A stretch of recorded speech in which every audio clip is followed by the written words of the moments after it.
আমি আপনাদের তিনজনকে একই প্রশ্ন করতে চাই। প্রথমে রিপন ভাই, তারপরে আবু আলম শহীদ খান, তারপরে আশরাফ কাসার ভাইকেও আমরা জানতে চাইবো একই জিনিস, যে কয়েকদিন আগে সরকারের 100 দিন পূর্ণ হয়েছে, সেই 100 দিন কেমন গেল সেটা নিয়ে আপনাদের কাছে আমরা শুনতে চাই। আমি আবার এইটাকে 5 ভাগে ভাগ করেছি, আপনি যদি এইভাবে বলেন একটু নম্বর দিয়ে। রিপন ভাই, ক হচ্ছে আইন শৃঙ্খলা, খ হচ্ছে বাজার দর, গ হচ্ছে রাজনৈতিক সংস্কার, বিরোধী দলের প্রতি আচরণ ঘ, এবং সংবাদ মাধ্যমের স্বাধীনতা হচ্ছে উম। আমি একটা একটা করে যদি আপনি একটু নম্বর দেন এবং বলেন। রিপন ভাই, আইন শৃঙ্খলা।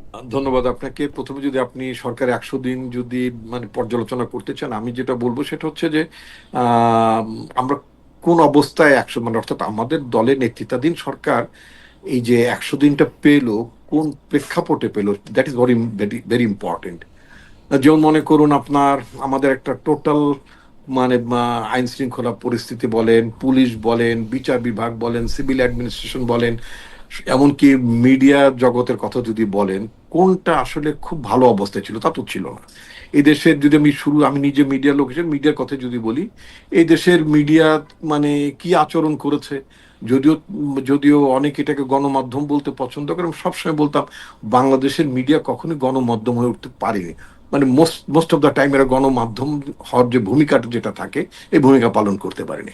আমাদের সিভিল অ্যাডমিনিস্ট্রেশন কি ছিল, ওটা তো মানে একটা স্বৈর শাসনের।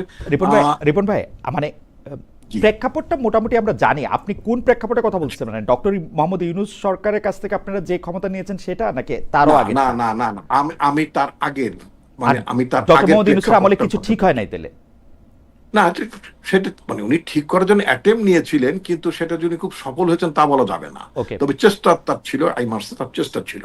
আচ্ছা, তারপর আপনি বিচার বিভাগের কথা যদি ধরেন, অ্যাপিলেট ডিভিশনের মতন জায়গায় এস আলমের মতো একটা দুর্বৃত্ত, যিনি বাংলাদেশের লক্ষ লক্ষ কোটি কোটি টাকা পাচার করেছেন, তার এই মানে মানে লুণ্ঠিত অর্থ অর্থাৎ তার অকর্মগুলো, তার কুকর্মগুলো তদন্ত করা যাবে না বলে দেশের যখন আপনার হাইয়েস্ট আপনার মানে জুডিশিয়ারি অ্যাপিলেট ডিভিশন যখন নিষেধ করে দেয়, স্থগিত করে দেয়। রিপন ভাই, আমি খুব দুঃখিত, কিন্তু আপনি যেগুলি বলতেছেন সেই সমস্যাগুলির সমাধান ডক্টর মোহাম্মদ ইউনূস সরকার আসার 2 মাসের মধ্যেই হয়ে গেছে। অ্যাপিলেট ডিভিশনের সেই রায় এফেক্টিভ ছিল না, সবগুলি সমস্যা সমাধান হয়েছে। এমনি ধরনের একটা পরিস্থিতির মধ্যে যখন একটা ডেমোক্রেটিক পলিটিক্স স্টার্ট করে, একটা ডেমোক্রেটিক গভর্নেন্সের যখন আপনার উদ্যোগ নেওয়া হয়, একেবারেই আপনার নর্মালি একটা ডেমোক্রেটিক ট্রানজিশন, একটা ইলেক্টেড গভর্নমেন্টের তরফ থেকে আরেকটি ইলেক্টেড গভর্নমেন্ট আসা পরিস্থিতি ওরকম ছিল না। তো ফলে গভর্নমেন্টের পক্ষ থেকে আপনার উদ্যোগ ছিল, অনেক জায়গায় আমরা সফল হয়েছি, অনেক জায়গায় আমরা এখন পর্যন্ত সফল হতে পারিনি। যদি আপনি আপনার চট্টগ্রামের যদি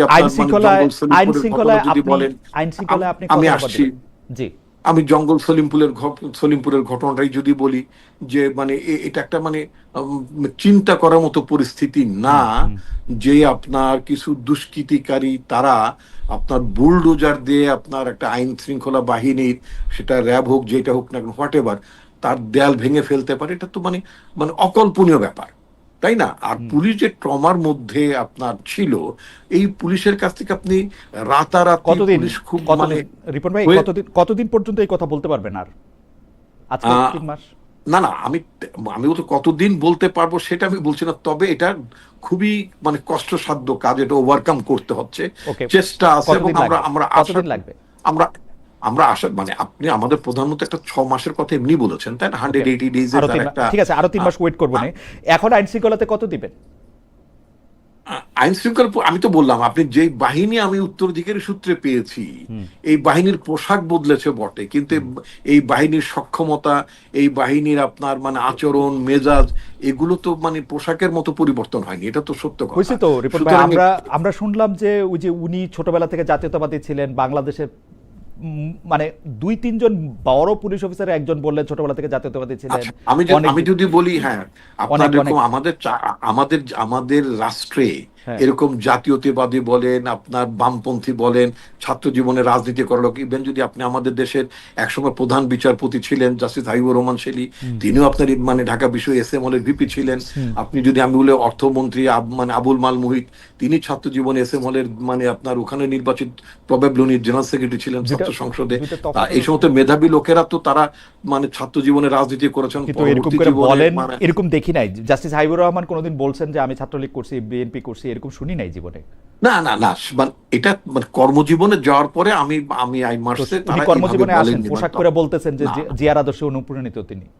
না, এই মানে এটা ইনঅ্যাপ্রোপ্রিয়েট আই মার্চে। আমি বলতে পারি ছাত্র জীবনে অনেকেই অনেক কিছুই করতে পারেন, কিন্তু তার আচরণ, তার কথাবার্তার মধ্যে সেটার ডেমনস্ট্রেশন বা ম্যানিফেস্টেশন হোক, এটা নিঃসন্দেহে কাম্য না। আমার মনে হয় যে ডক্টর রিপন, আপনি যদি আমরা একটু আগাইতাম, কারণ সবার কাছে একই প্রশ্ন করব। আইন শৃঙ্খলা আপনি বলতেছেন যেহেতু পুরনো উত্তরাধিকার, সেহেতু খুব ভালো করার কোনো স্কোপ ছিল না, সেজন্য খুব ভালো করেন নাই। ব্যাপারটা কি এরকম নাকি?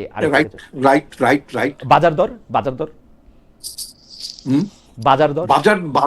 বাজার দরের তো আপনি মানে এটা আপনি যেই দেশে থাকেন, হ্যাঁ, ওই দেশটি আপনার একটা অনাকাঙ্ক্ষিত যুদ্ধ চাপিয়ে দিল আমাদের এশিয়াতে, মানে ইরানের উপরে। সেটার তো একটা অভিজ্ঞতা, মানে আপনার তেলের মূল্য নিয়ে যে আপনার মানে একটা বাজে পরিস্থিতি হয়ে গেল, এবং সেটার অভিজ্ঞতা সমস্ত সেক্টরই পড়বে। সেটা বিদ্যুৎ উৎপাদনের বেলায় বলুক, সেটা পরিবহনের বেলায়, এক্সটার্নাল ইয়ার জন্য বাজার দর অনেকটা প্রভাবিত হয়েছে।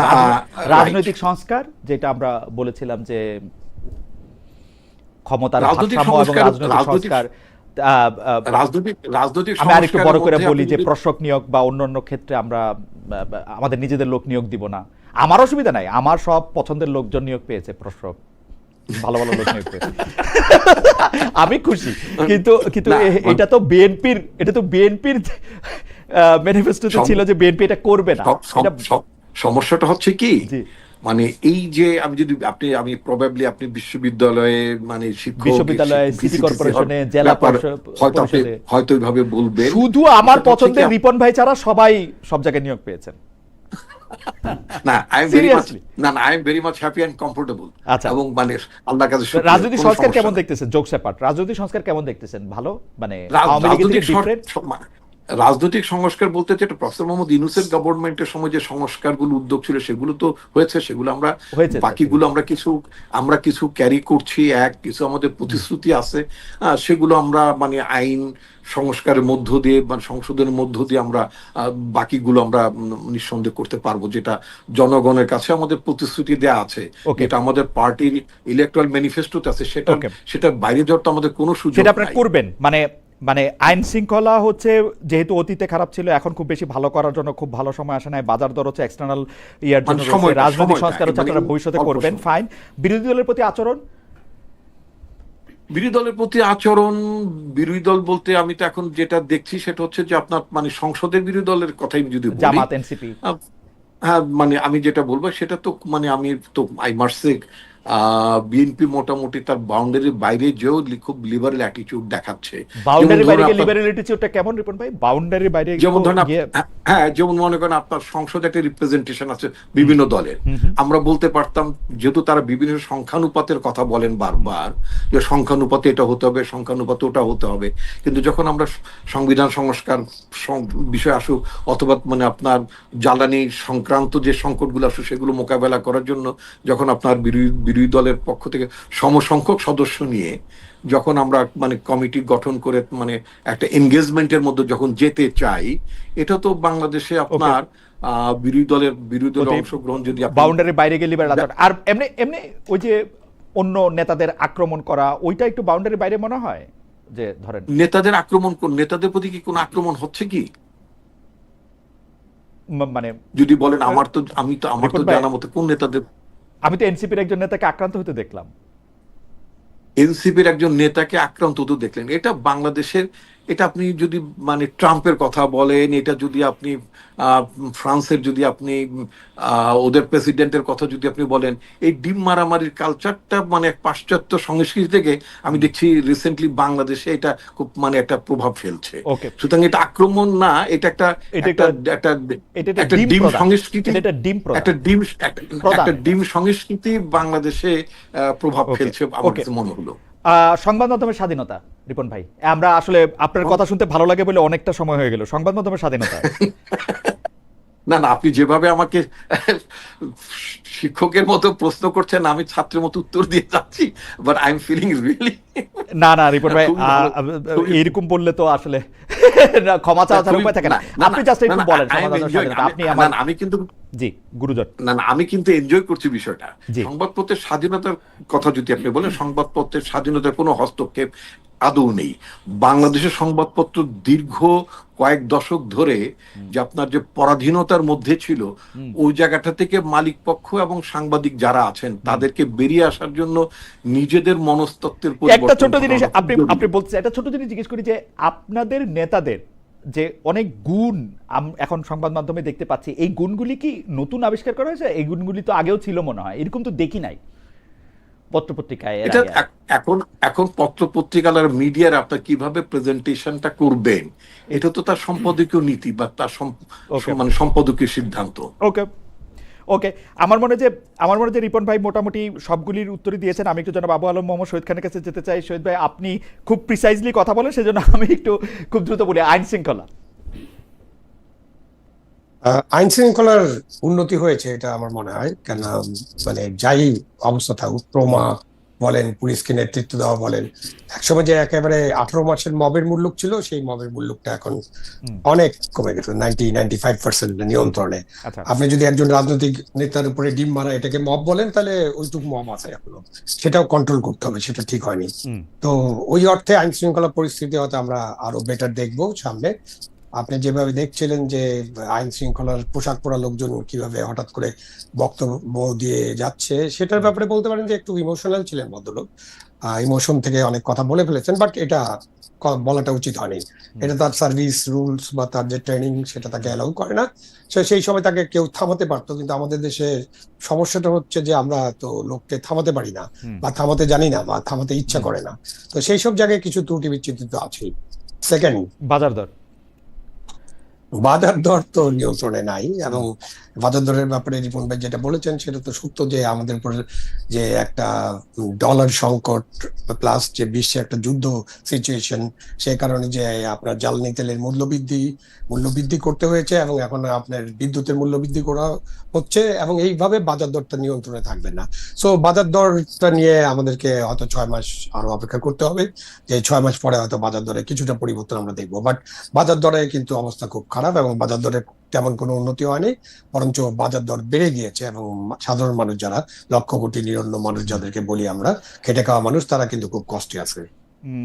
রাজনৈতিক সংস্কার, মানে যেটা একটা বড় চাহিদা ছিল যে আওয়ামী লীগ রেজিম যাওয়ার পরে নতুন একটা রাজনৈতিক বাস্তবতা আমরা প্রবেশ করব, ওরকম সংস্কার নিয়ে আলাপ করতে গেলে তো একটু লম্বা আলোচনা হয়ে যাবে, কারণ ওই যে সংস্কার পরিষদ একটা করা হয়েছিল, সম্ভবত ডক্টর ইউনূস এটার চেয়ারম্যান ছিলেন, ঐক্যমত্য কমিশন যারা সংস্কার নিয়ে কাজ করছিলেন, এবং অনেকগুলো সংস্কার কমিশন করা হয়েছিল। বাট শেষের দিকে আমরা দেখলাম যে সংস্কারের মূল বিষয়গুলো যে আপনি যেটাতে যে প্রশ্নে আছেন রাইটলি, রাজনৈতিক সংস্কারের দিকে ছিল, পার্লামেন্ট সংস্কার, আমাদের যে বিভিন্ন নিয়োগ হয়, যে বিভিন্ন কনস্টিটিউয়েন্ট বডিতে, সেখানে কিভাবে নিয়োগগুলো হবে, এইসব নিয়ে অনেকগুলো আইনও তারা মানে অধ্যাদেশ জারি করেছিলেন। তো সেই ক্ষেত্রে বিএনপি তো ওই সংস্কার কমিশনের বৈঠকে আলোচনা এবং সেই সময় তাদের বক্তব্য, বিএনপি অলমোস্ট পরিষ্কার করেছিল যে তারা তাদের যে 31 দফা আছে, এই 31 দফার মধ্যে থাকবেন, এবং তারা সিগনেচার করেছেন উইথ নোট অফ ডিসেন্ট।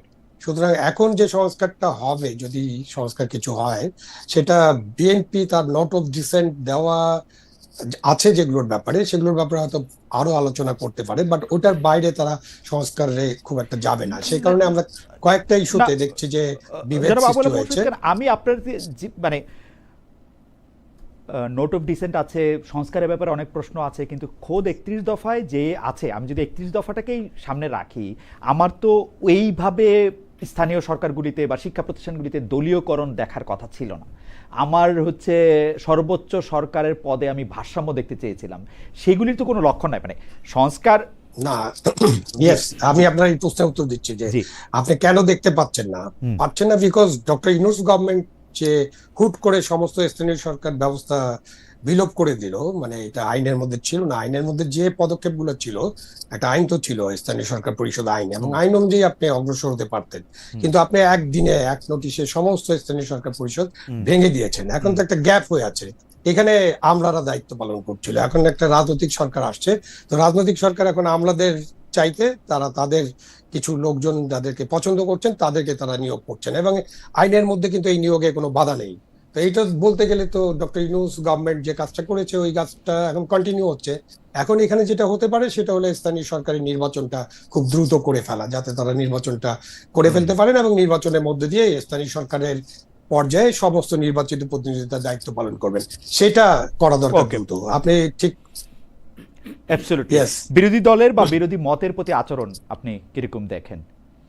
ওইটা তো রিপন সাহেব একটা ভালো উদাহরণ দিলেন না, যে আপনার পার্লামেন্টে সমান সমান হুম, সদস্য নিয়ে তারা ক্রাইসিস ম্যানেজমেন্ট হুম, কমিটিটা করেছিলেন হুম, এনার্জির উপরে, এবং তাই নানাভাবে তাদেরকে সময়ও বেশি দেওয়া হচ্ছে পার্লামেন্টে, এবং পার্লামেন্ট তো ভালো মতো লাইভলি পার্লামেন্ট চলছে। সুতরাং পার্লামেন্টের বিরোধী দলের কথা যদি বলেন সে ঠিক আছে, বাট পার্লামেন্টের বাইরে তো বিরোধী দল বলে কিছু আছে, যেটাকে আমরা ফ্যাসিস্ট হুম। সরকার বলেছি। সরকারটা ফ্যাসিস্ট ছিল, এই ব্যাপারে কোনো সন্দেহ নাই, এবং তাদের অনেকের বিচার করতে হবে, এই ব্যাপারেও কোনো সন্দেহ নেই। কারণ এইসব কথার আবার কেটে কেটে তখন কার্ড বানাবে, তখন আবার নানান সমস্যা সৃষ্টি হবে। সেই জন্য বলছে যে বিরোধী দল বলতে আপনি কি কাদেরকে বুঝাচ্ছেন, আপনি একটু পরিষ্কার করেন, তাহলে আমার পরিষ্কার উত্তর দিতে আমি পারবো। বিরোধী দল বলতে বাট পার্লামেন্টের বিরোধী দল, জামায়াত আর এনসিপি পার্লামেন্টের বিরোধী দলের সাথে সরকারের আচরণ হ্যাঁ, ঠিকঠাক জামায়াত আছে, এবং এনসিপি কোনো অসুবিধা আমি দেখি না। আর যে দলটি রাজনীতি নিষিদ্ধ আছে অর্থাৎ আওয়ামী লীগ, যাকে আসলে সংসদে কার্যক্রম পাশ করা নিষিদ্ধ। রাজনীতি, তার প্রসঙ্গে আমরা পরে আসছি। আপাতত পার্লামেন্টে যারা বিরোধী দল আছে, জামায়াত এবং এনসিপি, তাদের সাথে বিএনপির আচরণ একদম কোয়াইট অলরাইট। আমি মনে করি তাদেরকে বেশ ভালো সুযোগ সুবিধা দেওয়া হচ্ছে, এবং তারা অনেক কিছু বলতে পারছেন। হুম, তারা বিরোধী দল সংসদেও আছেন এবং রাজপথেও আছেন, কোনো অসুবিধা হচ্ছে না। আচ্ছা। একটা ডিম মারার ঘটনা দিয়ে এটাকে বলা যাবে না যে বিরোধী দলের সাথে আচরণ একেবারেই খারাপ। না, ওকে, কিন্তু আমি প্রশ্নটা শুধু রেখে গেলাম যে একটা ডিম মারা ঘটনাটা এরকম যে উনি আসলে সরকারের অনেক ব্যাপারে অনেক প্রশ্ন তুলে আসছেন, সমালোচনা করে আসছেন, কথা বলে আসছেন, তার কথা অনেকে অপছন্দ করেছেন, সেজন্য মানে তার ক্ষেত্রে এটা হয়েছে। যাই হোক, গণমাধ্যমের স্বাধীনতা যদি বলি একটু, সংবাদ মাধ্যমের স্বাধীনতা, গণমাধ্যমের স্বাধীনতা। গণমাধ্যমের স্বাধীনতা তো অনেক আলোচনা করতে হবে। একটা ইঙ্গিত তো রিপন সাহেব দিয়েছেন, যেটা হলো গণমাধ্যম নিজেই নিজেই পরাধীন ছিল কিনা, বা স্বাধীনভাবে তারা কাউকে সমর্থন করেছে কিনা, কোনো কর্তৃত্ববাদী শাসক গোষ্ঠীকে সমর্থন করেছে কিনা, এবং তারা এখানে কি ভূমিকা পালন করেছে। হুম, তারপরে আমরা ইউনূস জমানায় যেটা দেখেছি যে গণমাধ্যম গুলো দখল হতে শুরু করলো, হুম, বিভিন্ন গণমাধ্যম কারা কারা জানি দখল করে ফেললেন, এবং নানান ঘটনা ঘটেছে। এইসব তো হুম, অনেক কিছু আছে, এটা আমরা সবাই আলোচনা করেছি। এবং সেখান থেকে এখন দখল মুক্ত হওয়ার পরে, বা দখল মুক্ত হয়েছে কিনা, বা তার মধ্যে থেকে তারা বেরিয়ে আসতে পারছেন কিনা, আমরা তো দেখেছি যে প্রধানমন্ত্রীর সাথে আপনার সম্পাদক পরিষদের নেতৃবৃন্দ, মালিকরা সবাই সাক্ষাৎ করেছেন। তো এই সাক্ষাৎ টাক্ষাৎ দিয়ে তো আসলে গণমাধ্যমের স্বাধীনতা নিশ্চিত হয় না। গণমাধ্যমের স্বাধীনতা নিশ্চিত হয় আমি যে একটা আপনি ছোট্ট আপনি নিউ ইয়র্ক থেকে স্বাধীনভাবে প্রশ্ন করতে পারছেন কিনা, আর আমি বাংলাদেশ থেকে স্বাধীনভাবে উত্তর দিতে পারবো কিনা। দুইজনের দুই রকম অবস্থানের কারণে সেইটা নানা রকম থাকে আসলে। আমি শুধু ছোট করে জানতে চাই যে তিনটা সরকারের যদি আমি তুলনা করি 2 বছর করে, যে আওয়ামী লীগ সরকার, অন্তর্বর্তী সরকার এবং বর্তমান সরকার, সেই ক্ষেত্রে আওয়ামী লীগ সরকার দাবি করতো, হাসান মাহমুদকে জিজ্ঞেস করলে উনি বলতেন যে পৃথিবীর সবচেয়ে স্বাধীন গণতন্ত্রের, যা ইচ্ছা তাই লেখা যায়। মোহাম্মদ আরাফাতও নিশ্চয়ই তাই বলতে চেয়েছেন। ইউনূস সরকার তো ঘোষণাই দিয়ে দিয়েছেন, বা শফিক সাহেব তো এরকম বলতেনি যে মানে এর চেয়ে বেশি স্বাধীনতা দেয়া সম্ভবই না। বর্তমান সরকারও, আপনার কাছে কি মনে হয় আসলে যে না, দেখেন, যখন কর্তৃত্ববাদী শাসনের কথা বলছেন তখন তো গণমাধ্যম এক ধরনের ভূমিকা পালন করেছে, এবং গণমাধ্যমের নেতাদেরকে, বিশেষ করে সম্পাদকীয় পরিষদে যারা ছিলেন বা সম্পাদক যারা ছিলেন বা টপ লেভেল এবং এবং মালিকরা, তারা তো এক ধরনের আচরণ করেছে। সুতরাং ওইটা স্বাধীনতা ছিল না পরাধীনতা ছিল, এটা নিয়ে তাদের সাথে আলাপ আলোচনা করতে হবে। তো ওইটা গণমাধ্যম স্বাধীন ছিল এটা বলার তো কোনো সুযোগ ছিল না, কারণ আপনি গণমাধ্যমে কতটুকু রিপোর্ট করতে পেরেছেন, নিজে করেন নাই অথবা নিজে পক্ষে চলে গিয়েছেন, এরকম হয়েছে। ইউনূস জামানায় উনি স্বাধীনতার কথা বললো, স্বাধীনতা আসলে সেভাবে গণমাধ্যম পেয়েছে কিনা আমি জানি না, কারণ এখন যে সমস্ত জিনিস গণমাধ্যমে আসছে এবং যেসব প্রকাশিত হচ্ছে সেসব জিনিস তো তখন প্রকাশিত হয়নি। এখন অবশ্য অনেকেই অনেক রকম কথা বলছেন। সর্বশেষ তো পররাষ্ট্র যিনি হুম, উপদেষ্টা ছিলেন তৌহিদ সাহেবের একটা ইন্টারভিউ এখন হুম, খুবই চলছে, এবং হুম, আরো ফরাদ মাজার সাহেবের হুম, বক্তব্য। এর মধ্যে আপনার যে আরেকজন উপদেষ্টা ছিলেন তথ্য উপদেষ্টা, হুম, তিনি একটা ফেসবুক পোস্টিং দিয়েছিলেন, পরে অবশ্য হুম, 2 ঘন্টা পরে একটু লেজ লাগিয়ে দিয়েছেন, বাট ফেসবুক পোস্টিং দিয়েছেন। আপনার আসিফ নজরুল সাহেব এক ধরনের কথা বলছেন, হুম, হুম। উপদেষ্টাদের আমরা আরো 2-1 জন কথা বলছেন, তো সেটা দিয়ে বোঝা যায় আমরা এই কথাগুলো তাহলে তখন প্রকাশিত হয়নি।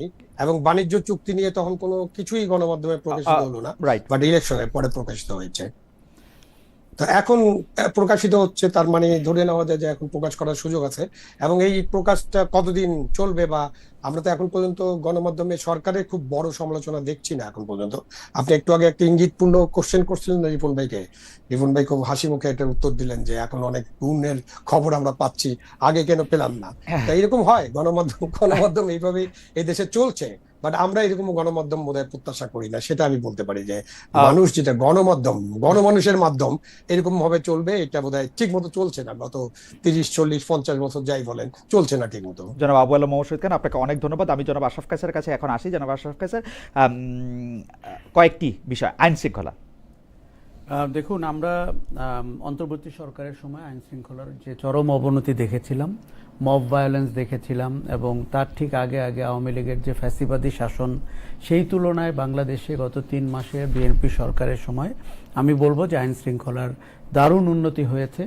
এবং কিছু ব্যতিক্রম অবশ্যই আছে, কিন্তু রাজনৈতিকভাবে সংগঠিত মানে সরকারের যে দল থাকে তাদের যে আইন শৃঙ্খলার অবনতি করার ক্ষমতা, সেই জায়গাটিতে বিএনপিকে আমরা কোনোভাবেই এখনো দেখছি না।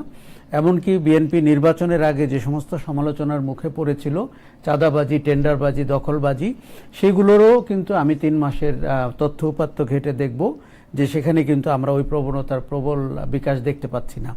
আইন শৃঙ্খলার সার্বিক উন্নতি হয়েছে, কিন্তু দুঃখের বিষয় এবং চিন্তার বিষয় হচ্ছে যে আইন শৃঙ্খলা বাহিনী, যেটি আপনার পুলিশ মূলত, আমরা প্রায় 20 মাস হলো বলছি যে তারা কেন তাদের নৈতিক অবস্থান সবল করতে পারছে না, তারা তাদের দায়িত্ব পালন করতে পারছেন না।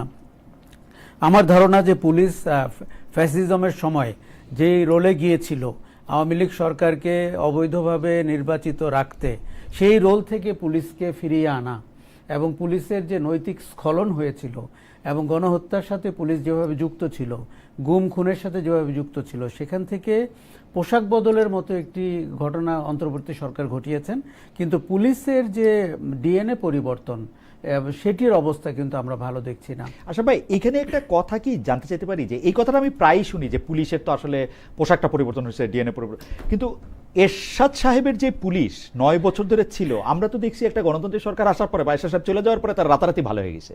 কারণ রাতারাতি তারা ভালো হয়ে যাওয়া বা পরিবর্তন হওয়াটা, আমরা তো চেয়ারের সাথে সাথে সেই পরিবর্তনটা আমরা দেখি। আমরা বিএনপি সরকার 91 থেকে 96 পর্যন্ত ছিল, 96 থেকে যেই বিএনপি সরকার চলে গেছে, আমাদের তো পুলিশের আগা পাঁচতলা পরিবর্তন করে দিতে হয় নাই। তারা আওয়ামী পুলিশ হয়েছে, তারপরে তারা আবার বিএনপি পুলিশ হয়েছে, তারপরে আবার তারা 111 পুলিশ হয়েছে। তাদের তো কোনো মানে আমি তো কোনো এটা দেখি না যে ওয়ান্স আওয়ামী পুলিশ সে আর কোনোদিন বিএনপি পুলিশ হইতে পারবে না। তারা তো খুব ভালোই পারে, তো দেখি আমি। না না, তারা সাংঘাতিকভাবে ভালো পারে এবং এটি তারা রপ্তও করে ফেলেছে। কিন্তু গত 15 বছরের আওয়ামী লীগ শাসন আমলে পুলিশের যে অন্তর্ভুক্তি ছিল শাসন আমলের সাথে, সেটি অতীতে আমরা কখনো দেখিনি। যেমন পুলিশের নিয়োগ প্রক্রিয়া বলি, আপনি জানেন গোপালগঞ্জের পুলিশ হলে তার র্যাবের প্রধান হয়েছেন, পুলিশ প্রধান হয়েছেন, এবং তখন কিন্তু অনেকেই রাজনৈতিক বক্তব্য দিতেন, দলের বক্তব্য দিতেন।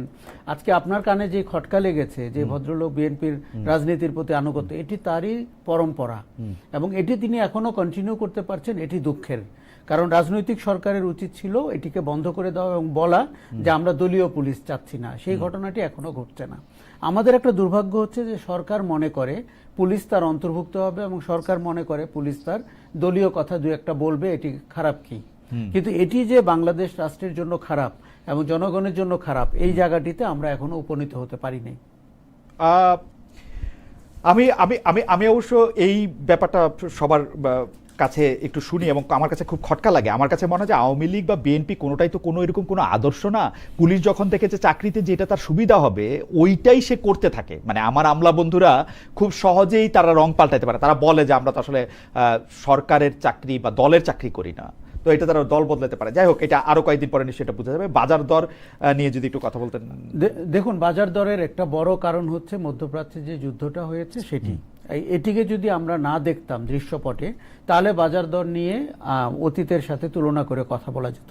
যেহেতু মধ্যপ্রাচ্যে তেলের দাম বেড়েছে, যুদ্ধ হয়েছে, অনিশ্চয়তা শুরু হয়েছে, বাংলাদেশ দীর্ঘদিন প্রায় 2 মাস কিন্তু তেলের দাম বাড়ায়নি, পরবর্তীতে দাম বাড়িয়েছে। কিন্তু ততদিনে আমরা দেখেছি মজুতদারি হয়েছে, তেলের সংকট হয়েছে। আমি বলবো যে সরকার তার ব্যবস্থাপনার জায়গায় অত্যন্ত অদক্ষতার পরিচয় দিয়েছে, এবং যেভাবে আপনার দলের লোকজনই হয়তো মজুতদারির সাথে যুক্ত ছিল, তাদেরকে একটা সুবিধা দিয়েছে পরবর্তীতে তেলের দাম বাড়িয়ে। কিন্তু তেলের দামের সাথে তো নিত্য প্রয়োজনীয় সব কিছুর দাম যুক্ত, পরিবহনের দাম মূল্য যুক্ত, এমনকি সবজি, তারপরে আপনার যে কাঁচা বাজারের মূল্য যুক্ত, সেই জায়গাটিতে মূল্য বৃদ্ধি ঘটেছে। আরেকটা কথা হচ্ছে যে আমরা বারবার শুনি যে বড় যে ব্যবসায়িক সিন্ডিকেটগুলো তারা বাজারকে নিয়ন্ত্রণ করে। এখন পর্যন্ত সরকারের আমরা তেমন কোনো পরিকল্পনা দেখিনি যে ওখান থেকে কি করে আপনি বাজার মূল্য ঠিক করবেন জনগণের সাথে। তবে তেলের দামের বড় কারণ তৈরি হয়েছে মধ্যপ্রাচ্যে তেলের সংকট থেকে। আমি এইখানেও একটা 2 পয়সা দিয়ে রেখে আসা পাই।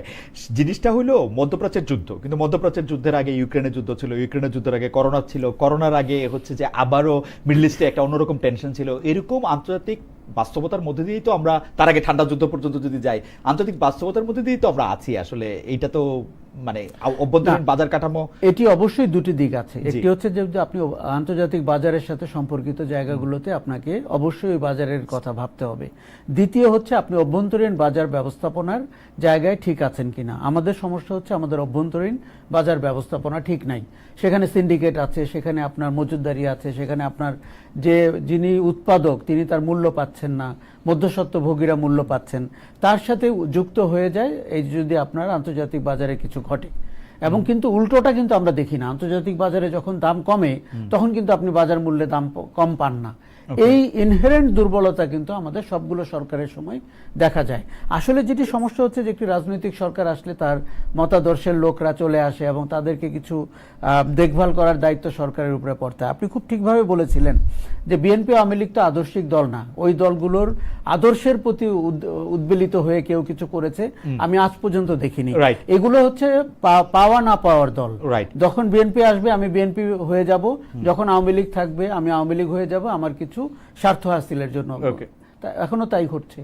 আপনি যদি রাজনৈতিক সংস্কার, বিরোধী দলের প্রতি আচরণ, সংবাদ মাধ্যমের স্বাধীনতা, দেখুন পার্লামেন্টের দিকে যদি আমরা তাকাই, এই কথাটি আমরা শিখেছিলাম শেখ হাসিনার কাছ থেকে যে পার্লামেন্টের বিরোধী দল, কারণ উনি বিএনপিকে বাইরে রেখে, সব 44টা দলকে বাইরে রেখে জাতীয় পার্টিকে নিয়ে একটি পার্লামেন্ট করেছিলেন। এবং খুব আমাদের হাসি আসতো যখন উনি পার্লামেন্টের বিরোধী দল এবং পার্লামেন্টের বিরোধী দলের নেতাকে খুব সম্মান করতেন। যাই হোক, এখন পার্লামেন্টে যারা বিরোধী দল আছেন, জামাত ইসলামী এবং এনসিপির, আমি তো মনে করি তারা জামাই আদরে আছেন। কেননা তাদেরকে আপনি খেয়াল করে দেখবেন যে জামাত ইসলামীর 71 জন সদস্য কিংবা এনসিপির 6 জন মিলিয়ে তাদের পার্লামেন্টে, বিশেষ করে এনসিপির সদস্যদের তাদের অ্যাক্টিভিটির কারণে পার্লামেন্ট কিন্তু বেশ গরম হয়ে থাকে। তারা ইচ্ছা মতো ওয়াকআউট করেন, তারা কখনো উত্তর গেটে চলে যান বাইতুল মোকাররমের। তারা এই মুহূর্তে পার্লামেন্টারি রীতিনীতি না মানতে পারলেও তারা ইস্যুগুলো নিয়ে কিন্তু পার্লামেন্টে কথা বলতে পারছেন। ফলে বিরোধী দলের ব্যাপারে সরকারের যে আহ্বান রয়েছে যে সংসদীয় কমিটিগুলোতে তাদেরকে রাখতে চান, ডেপুটি স্পিকার রাখতে চান, যেটি আপনার সংস্কারেও ছিল, যেটি তাদের 31 দফাতেও ছিল, সেই জায়গাটি তারা নিচ্ছেন না আমার ধারণা তাদের রাজনৈতিক কৌশলের কারণে। কিন্তু তাদের যে পার্লামেন্টের ভেতরের রাজনীতি, সেটিতে কিন্তু তারা যথেষ্ট সময় পাচ্ছেন, যথেষ্ট সোচ্চার রয়েছেন, যথেষ্ট সরব রয়েছেন। আমাদের একজন দর্শক আমাকে প্রশ্ন করেছেন যে জনাব খালেদ, বাংলাদেশ তেল কি ইউক্রেন থেকে আমদানি করে? না, ইউক্রেন থেকে আমদানি করে না, কিন্তু ইউক্রেন যুদ্ধের কারণে তেলের সরবরাহ সহ আন্তর্জাতিক বাজারের পণ্যের দাম সহ, তেলের দাম সহ পণ্যের দাম অনেক বেড়েছিল, সেটাও ঠিক আর কি। ভাই, বিরোধী দলের প্রতি আচরণ এবং সংবাদ মাধ্যমের প্রতি স্বাধীনতাটা যদি একটু বলতেন। আমি আপনাকে পার্লামেন্টের ব্যাপারে আরেকটা কথা বলি। বিরোধী দল তো বলেছিল যে তারা ছায়া সরকার গঠন করবে, কোথায় গেল? এবং আমরা যদি বাজেটের আগে দেখি যে সরকার বাজেট প্রণয়ন করবেন, বিরোধী দলের মতামতগুলো কোথায়? অর্গানাইজড ওয়েতে কিন্তু বিরোধী দলকে আমরা সংসদীয় গণতন্ত্রের মতো করে এখনো ব্যবহার করতে দেখছি না। তাদের বরং সুযোগ রয়েছে সরকারকে চ্যালেঞ্জের মুখে ফেলতে, ভিন্নমত তৈরি করতে এবং বিকল্প প্রস্তাবনা দিতে।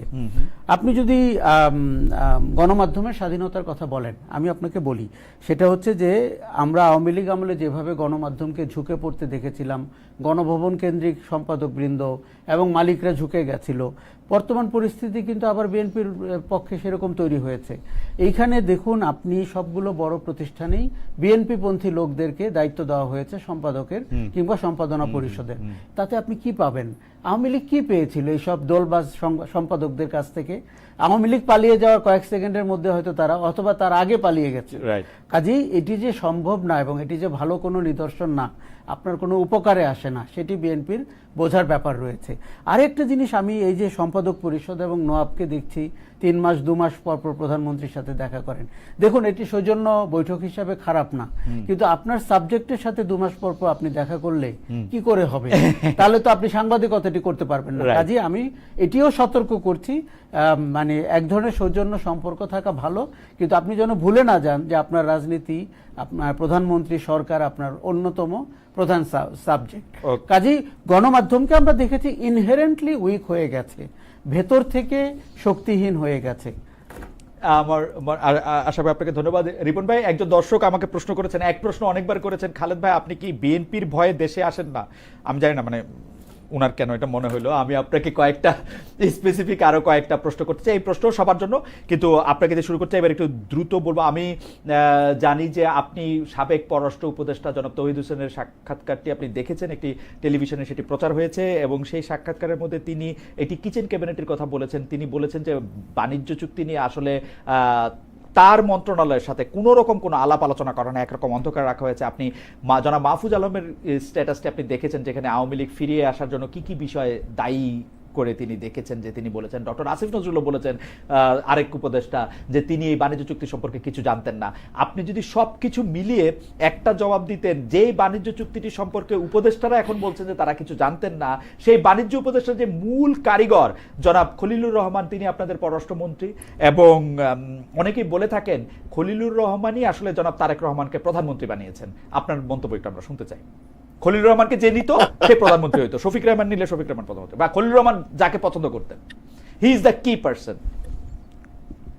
ধন্যবাদ আপনাকে। একটা হচ্ছে যে আপনার একটা নির্বাচিত সরকার ক্ষমতায় আসার আগে ইমিডিয়েট 3 দিন আগে, একটা নির্বাচনের 3 দিন আগে আপনার প্রফেসর মোহাম্মদ ইউনূসের সরকার যে আমেরিকার সাথে যে চুক্তিটি করেছে, এই চুক্তিটা করাটা একেবারেই সঠিক হয়নি।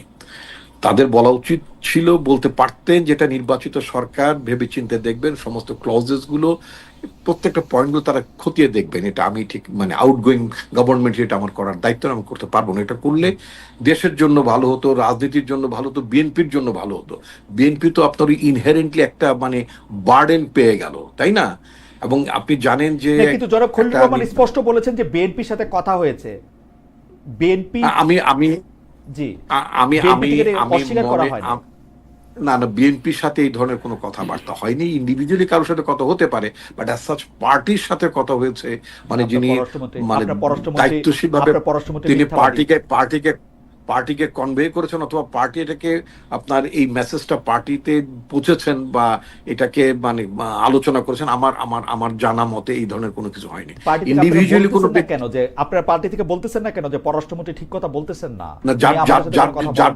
যার জন্যই কিন্তু আমরা বলেছি যে আমরা এই যে আমেরিকার সাথে বাংলাদেশের যে মানে কন্ট্রাক্টটা হলো, এই কন্ট্রাক্টটা আমাদের কাছে, আমাদের অনেকের কাছে খুব সঙ্গতিপূর্ণ মনে হয়নি, টু টেল ভেরি ফ্র্যাঙ্কলি। ফলে আমরা এটা আমাদেরকে এটা রিভিউ করতে হবে, আমরা এটা রিভিউ করছি।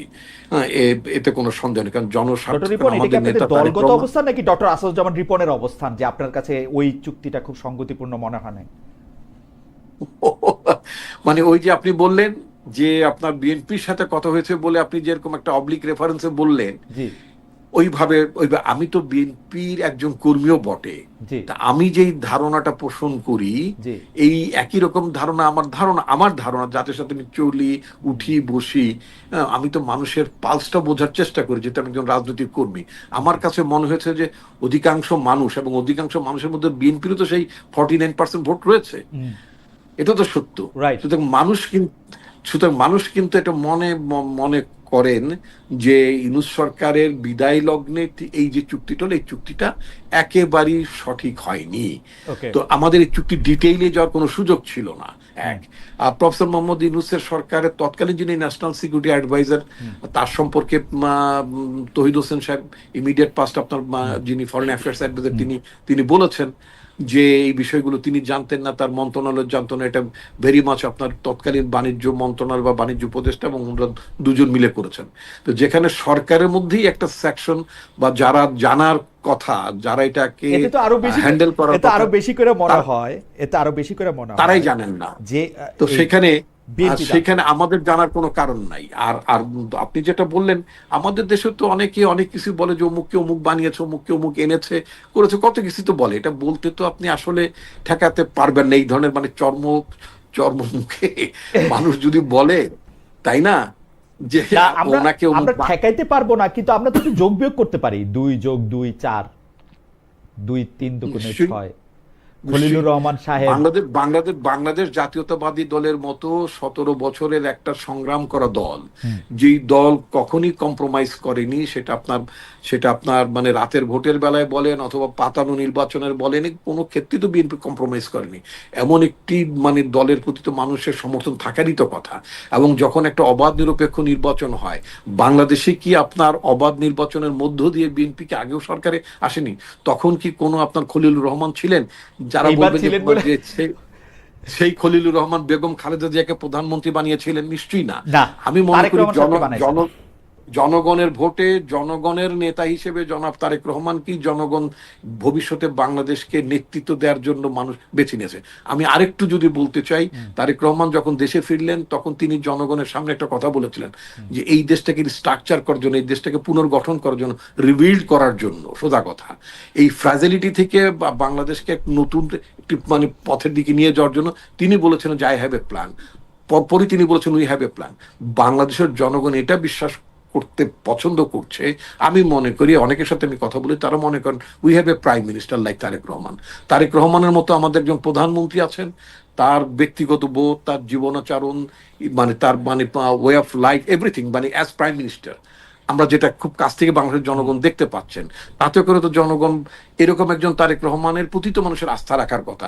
সুতরাং বাংলাদেশের মানুষ কোনো খলিলুর রহমান অথবা মশিউর রহমানের আপনার মানে কি বলে মানে তাদের কোনো প্রচেষ্টায় মধ্যস্থতায় জনগণের ভোটে জনগণ তাদের নেতা বেছে নিয়েছে। রিপন ভাই, আপনি একটা কথা বলতে পারেন যে ঠিক আছে যে খলিলুর, আমি আপনার সকল কথার সাথে একমত, তারেক রহমান সাহেব বাংলাদেশ বিএনপির নেতৃত্ব দিচ্ছেন, জনগণ পছন্দ করে তাকে ভোট দিচ্ছেন, এই সবই আমি আপনার কথার সাথে মানি। তো খলিলুর রহমান সাহেবের ডিলটা কি? উনি একটা 3 দিন আগে একটা ডিল করে, তিনি তত্ত্বাবধায়ক সরকারের একটা লোক থাকে, আপনারা তার পদত্যাগ দাবি করেন, হঠাৎ করে তাকে আপনাদের গিলতে হয়েছে কেন? আপনার কথা কিন্তু ইকো হচ্ছিল বলে আমি ঠিক বুঝতে পারছিলাম না। আচ্ছা, ইকো খলিলুর মানে আমি কিন্তু এই কথা বিশ্বাস করি যে আপনার কথা ঠিক।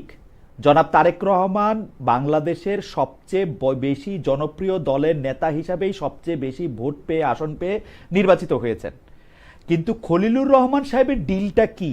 আপনাদেরকে খলিলুর রহমান সাহেবকে গিলতে হইল কেন? মানে এটা কে গিললো? এটার জবাব কি আপনারা দিবেন না? মানে কেন খলিলুর রহমান? এখন খলিলুর রহমান সাহেব শুনলে মনে করবে যে আমি মাঝখানে একটু বলে রাখি, আমি কিন্তু খলিলুর রহমান সাহেবের ইন্টারভিউ নেওয়ার জন্য অনেক চেষ্টা করতেছি, উনারেও জিজ্ঞেস করব, উনি কবে রিচ করতে পারবো জানি না। আপনি একটু বলেন তো খলিলুর রহমানের ডিলটা কি? না, বিষয়টা খলিলুর রহমানকে গেলার বিষয়টা না, বিষয়টা হচ্ছে একটা কন্টিনিউটি। উনি আপনার আমাদের যে ইন্টারন্যাশনাল পার্টনার আপনারা কি ইউনূস সাহেবের সরকার বি, আমাদের ইন্টারন্যাশনাল পার্টনারদের সাথে তার একটা, তিনি অন্তর্বর্তীকালীন সরকার সময় তিনি কাজ করছিলেন। ফলে একটা ট্রানজিশন পিরিয়ডে আমরা যেটা বলা যেতে পারে অনেকটা ধারাবাহিকতা রক্ষা করার জন্য, সম্পর্কটা বোঝার জন্য আমরা মানে তাকে রাখতে হয়েছে। আমি যদি একটু ছোট করে বলি, যদি আমি মার্কিন যুক্তরাষ্ট্রের মতো দেশের কথা যদি বলি, সেই দেশে প্রেসিডেন্ট নির্বাচন হয়ে যাওয়ার পরে নির্বাচিত প্রেসিডেন্ট ইমিডিয়েটলি ক্ষমতা দখল করেন, মানে ক্ষমতায় যান না। তার একটা ট্রানজিশন টিম মানে পূর্ববর্তী সরকার সাথে কাজ করেন। রিপন ভাই খুব ভালো উদাহরণ দিয়েছেন। আপনি তর্কে জিতছেনও, আমি কিন্তু প্রশ্ন আমি করে রাখলাম। আমি একটু আমাদের দেশের ব্যবস্থায় ট্রানজিশন টিম না থাকার কারণে মানে এইরকম একজন খলিলুর রহমান, মশিউর রহমানদেরকে লাগার প্রয়োজন দেখা দেয়, তবে আমি মনে করি ভবিষ্যতে নির্বাচিত সরকারগুলোর একটা ট্রানজিশন টিম থাকার, মার্কিন যুক্তরাষ্ট্রীয় ব্যবস্থার মতো এরকম একটা ব্যবস্থা থাকা উচিত, যাতে করে কোনো মশিউর রহমান খলিলুর রহমানের প্রয়োজন পড়বে না। আমি একটু জনাব আবু আলম মোহাম্মদ শহীদ খানের কাছে যেতে চাই। জনাব আবু আলম মোহাম্মদ শহীদ খান, জনাব তৌহিদ হোসেনের একটা ডিটেল সাক্ষাৎকার, এটা প্রায় স্পষ্ট। এর আগে জনাব আসিফ নজরুল বিবিসিতে যে সাক্ষাৎকার দিয়েছেন সেটা তো অনেকখানি স্পষ্ট। জনাব মাহফুজ আলমের ফেসবুক স্ট্যাটাসে বা জনাব ফরিদা আক্তার আপার ফেসবুক স্ট্যাটাসেও এটা স্পষ্ট বোঝা গেছিল যে অন্তর্বর্তী সরকারের মধ্যে অনেকগুলি সরকার ছিল। আপনি এটাকে আসলে কিভাবে দেখেন? এই বাণিজ্য চুক্তি নিয়ে আসলে বিএনপির সাথে আলাপ হয়েছিল, হয় নাই? জামায়াত এটার কোনো বিরোধিতা করতেছে, করে নাই কেন? মানে এই ব্যাপারটা আসলে কেন? প্রথমত অন্তর্বর্তীকালীন সরকার যে চুক্তিটা করলো ইলেকশনের 3 দিন আগে, টাইমটাই তো হলো বেসিক কোশ্চেন, যে আপনি তখন করবেন কেন? আপনি করতে পারেন না কেন? আপনি ইলেকশন ডিক্লেয়ার করেছেন, so you wait for the ইলেকশনের রেজাল্ট দেখেন, তারপরে তখন বলতে পারেন। 3 দিনে মহাভারত অশুদ্ধ হয়ে যায় তো এরকম কোনো কারণ নেই আমার মাথায়, মানে আমি বুঝতে পারি না, আমার বোধগম্যতার মধ্যে এটা আসে না। এটা অবশ্যই তারপরে যে কথাগুলো বলা হচ্ছে যে আসিফ নজরুল সাহেব জানতেন না, উনি আইন উপদেষ্টা ছিলেন। বাংলাদেশের সাধারণ চুক্তি, মানে সাধারণ বাণিজ্যিক চুক্তিও আইন মন্ত্রণালয়ের ভেডিং ছাড়া অনুমোদিত হয় না। তো সুতরাং উনি জানতেন না। আচ্ছা, বুঝলাম উনি জানতেন না। এখন দেখি যে পররাষ্ট্র উপদেষ্টা জানে না। এটা তো বড় ধরনের চুক্তি, যেখানে পররাষ্ট্র উপদেষ্টা খুব ভিভিডলি বলছেন তার মন্ত্রণালয়কে কোনোভাবে ইনভলভই করা হয় নাই। মানে আমি শিওর, আমি দাবি করি যে এইটার আসলে মানে বিএনপি নিশ্চয়ই এটা আমাদেরকে জবাব দিবে, যেহেতু ওরা সরকারে আছে, যে এটা কেমনে হয়। না, সেটা বিএনপি তো নিশ্চয়ই একসময় জবাব দিবে। বাট আপনি যেটা বারবার রিপন ভাইকে প্রশ্ন করছিলেন, খুবই সেন্সিটিভ একটা কোশ্চেন, এটা রিপন ভাইয়ের পক্ষে অ্যান্সার দেওয়াটা খুব কঠিন। তারপরে তো উনি একজন জ্যেষ্ঠ রাজনৈতিক নেতা হিসেবে যা বলার বলেছেন। খলিলুর রহমানকে কেন গিলতে হয়েছে, এটা আসলে একটা $1 মিলিয়ন কোশ্চেন। এটার উত্তর পেতে হবে, কোনো না কোনো সময় পেতে হবে। আপনি নিজেও পেতে পারেন, ভবিষ্যতে হয়তো আমরা পাবো। এটা পেতে হবে, কারণ খলিলুর রহমান সাহেব যেভাবে তার অন্তর্বর্তীকালীন সরকারে যেভাবে তার আগমন এবং পররাষ্ট্র উপদেষ্টার যে বক্তব্য, সেটা যদি আপনি ঠিক মতো, নিশ্চয়ই আমরা দেখেছি সবাই। তো এই বক্তব্য এবং তার যে বিষয়, মানে তার যে বিভিন্ন স্ট্যাটাস, এবং একসময় তো ওখান দিয়ে একটা করিডোর দিয়ে দেওয়া, তারপর চট্টগ্রাম বন্দর, নানা অনেক বিষয় আছে। তিনি মানবিক করিডোরের কথা বলেছেন, সেটাকে আবার ডিফেন্ড করতে চেয়েছেন, মানে মেলা ঝামেলা এটা। জি, তো অনেক ধরনের ঝামেলা। এরপরও এখন রিপন ভাই যেটা বললেন যে মার্কিন যুক্তরাষ্ট্রে, আমি মনে করি না রিপন ভাই, আপনাদের দলে এমন কোন লোক নাই যারা মার্কিন সরকারের সাথে ডিল করতে পারবে না। সুতরাং আমি মনে করি না, মানে আমি একজন নাগরিক হিসেবে ইমিডিয়েটলি না, আপনাদের ভাই ট্রানজিশন দরকার নাই, ট্রানজিশনের কোনো চিন্তার দরকার ছিল না। আপনাদের লোক ছিল, লোক আছে, এখনো আছে, যারা রিপ্লেস করতে পারে। কিন্তু আপনারা একদিন আপনারা জবাব দিবেন যে সেটা হয়তো আমরা কেন গিলতে। শহীদ ভাই, সেটা হয়তো আমরা এমন হতে পারে যে উনি জাতিসংঘের সাধারণ পরিষদের প্রেসিডেন্ট নির্বাচিত হয়ে যাওয়ার পরপরই হয়তো আমাদের এটা রিপ্লেসমেন্টে যেতে হবে। কি দরকার রিপন ভাই? দরকারটা কি? ওইটাও তো একটা বড় কোশ্চেন। আপনার বাংলাদেশে কোটি কোটি ডলার খরচ করে খলিলুর রহমানকে একটা নির্বাচিত করবেন, তারপরে উনি আবার আরেকটা স্টেটমেন্ট দিয়েছেন, আপনি নিশ্চয়ই দেখেছেন, এখানে আপনি সব দেখেন আমার ধারণা। উনি দিয়েছেন যে উনি 1 বছরের জন্য ছুটি নেবেন। বাহ, কি চমৎকার একটা গভর্নমেন্ট সিস্টেম। আমার মনে হয় বক্তব্য পরিষ্কার এই ব্যাপারে। এইটা আমাদের কোনো না কোনো ভাবে জানতে হবে। জনাব আশরাফ কায়সার এই সম্পর্কে মন্তব্য করতেছেন, আশরাফ কায়সার যদি আপনি দেখুন, আমি জনাব তারেক রহমানের নেতৃত্বের কথা বলবো। 17 বছর বিএনপি যে অবস্থায় ছিল, উনি রিমোটলি দলটিকে নেতৃত্ব দিয়েছেন এবং দলে কার্যত কোনো ভাঙন হয়নি। এবং শেখ হাসিনার সমস্ত ঔদ্ধত্য এবং একনায়কতন্ত্র এবং ফ্যাসিবাদ এবং দলীয় ব্যুরোক্রেসি, দলীয় পুলিশ রেখে গুম খুন করেও বিএনপিকে ভাঙানো যায়নি। কাজেই তার নেতৃত্ব কিন্তু পরীক্ষিত বিএনপির জন্য এখন। এমনকি ইলেকশনের আগে উনি যখন দেশে ফিরলেন, উনি যখন তার সেই লাল সবুজ বাস নিয়ে রওনা শুরু করলেন, তাতে আমার মনে হয়েছে যে জামাত ব্যাকফুটে চলে যাচ্ছে এবং বিএনপি আবার লাইমলাইটে চলে আসছে। কাজেই এই নির্বাচনে বিএনপির যে সাকসেস, সেটিকে আমি কোনোভাবেই খাটো করতে চাই না। এই যে রিপন ভাই বারবার বলছেন যে এক ধরনের পরম্পরা হিসাবে খলিলুর রহমানকে নেওয়া হয়েছে, আমার ধারণা এটা একটা খোঁড়া যুক্তি। এর পেছনে মূল কারণটি বিএনপি হয়তো রিপন ভাই বলছেন না, বা বিএনপি কখনোই বলবে না, খলিলুর রহমান বলবে কিনা আমি জানি না। আরেকটা জিনিস, পরম্পরা কি শুধু বৈদেশিক সম্পর্কের ক্ষেত্রে লাগে? তাহলে ট্রানজিশন অন্য ক্ষেত্রে লাগে না? তাহলে তাদের অন্য সেক্টরে খলিলুর রহমানরা কোথায়? আর বিএনপির কি এমনই অবস্থা যে বিএনপির কি একজন খলিলুর রহমান, যার পদত্যাগ বিএনপি নিজেই চেয়েছিল 6 মাস আগে, সেই ভদ্রলোক কি করে? আমার ধারণা যে আমি শুনেছি যে তারেক রহমানের দেশে ফেরা ইত্যাদির ব্যাপারেও খলিলুর রহমানের ভূমিকা রয়েছে। বিশেষ করে তারেক রহমান নিজেই বলেছেন যে এই সিদ্ধান্তটি তার একার না, তার মানে সিদ্ধান্তটি অন্য কারোও ছিল। সেই জায়গাটিতেও খলিলুর রহমান দুতিয়ালি করেছেন। কিন্তু বিএনপির যে মানে ল্যান্ডস্লাইড ভিক্টরি, তারেক রহমানের 17 বছর যে নেতৃত্ব, বিএনপির এককাট্টা হয়ে নির্বাচনে বিজয় অর্জন করা এবং আওয়ামী লীগের পালিয়ে যাওয়া, এর উপরে খলিলুর রহমান হয়ে গেছেন বেশি আলোচিত, এবং বিএনপির উচিত হয়নি খলিলুর রহমানকে এই আপনার কাছে পদে। কি মনে হয় কাছে ভাই, বিএনপি যেটা উচিত হয় না সেটা তো আমাদের চেয়ে বেশি বিএনপির লোকেরা সবচেয়ে বেশি বুঝতে পারছে। যেই লোকের উপস্থিতি অন্তর্বর্তীকালীন সরকারে নিয়ে বিএনপি তার পদত্যাগ দাবি করছিল অন্য 2 ছাত্র উপদেষ্টার সঙ্গে, যেই লোকের কারণে বিএনপি সবার আগে ফাইন্ড করছিল বিএনপির থিঙ্ক ট্যাঙ্কেরা যে উনি মানবিক করিডোর চাচ্ছেন, সে মানবিক করিডোর দেয়া ঠিক হবে না হবে, যার সম্পর্কে যে একটা পদ সৃজন করা হলো, প্রথমে রোহিঙ্গাদের হাই রিপ্রেজেন্টেটিভ, তারপর আবার একটা পদ সৃজন করা হলো যেটা আমাদের ছিল না, নিরাপত্তা উপদেষ্টা। এটা কেন করা হয়েছে?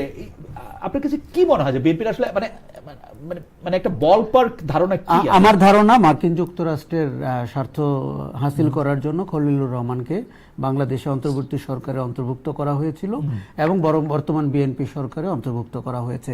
এই যে আপনি হাই রিপ্রেজেন্টেটিভ ডেজিগনেশনটা, এটা মার্কিন যুক্তরাষ্ট্রের আদলে তৈরি করা। উনি নাকি তখন বলেছিল এটি বললে মার্কিন যুক্তরাষ্ট্র বা অন্য দেশগুলো বুঝতে পারবে। তার পরবর্তীতে আমরা ইউনূস সরকারের শেষ 6 মাসে খলিলুর রহমানের কার্যক্রম সবচেয়ে বেশি দেখেছি। আমার ধারণা ওনার কনভিন্সিং পাওয়ার অনেক হাই, এবং উনি মার্কিন যুক্তরাষ্ট্রের স্বার্থ দেখার জন্য অন্তর্বর্তী সরকারে ছিলেন। নির্বাচনের ঠিক 3 দিন আগে যখন চুক্তিটি হয়, তখন এটি যে কেউ বোঝার সুযোগ আছে যে একটি নির্বাচিত সরকারকে বেকায়দায় ফেলা এবং তার ঘাড়ে বোঝা চাপিয়ে দেওয়ার জন্য।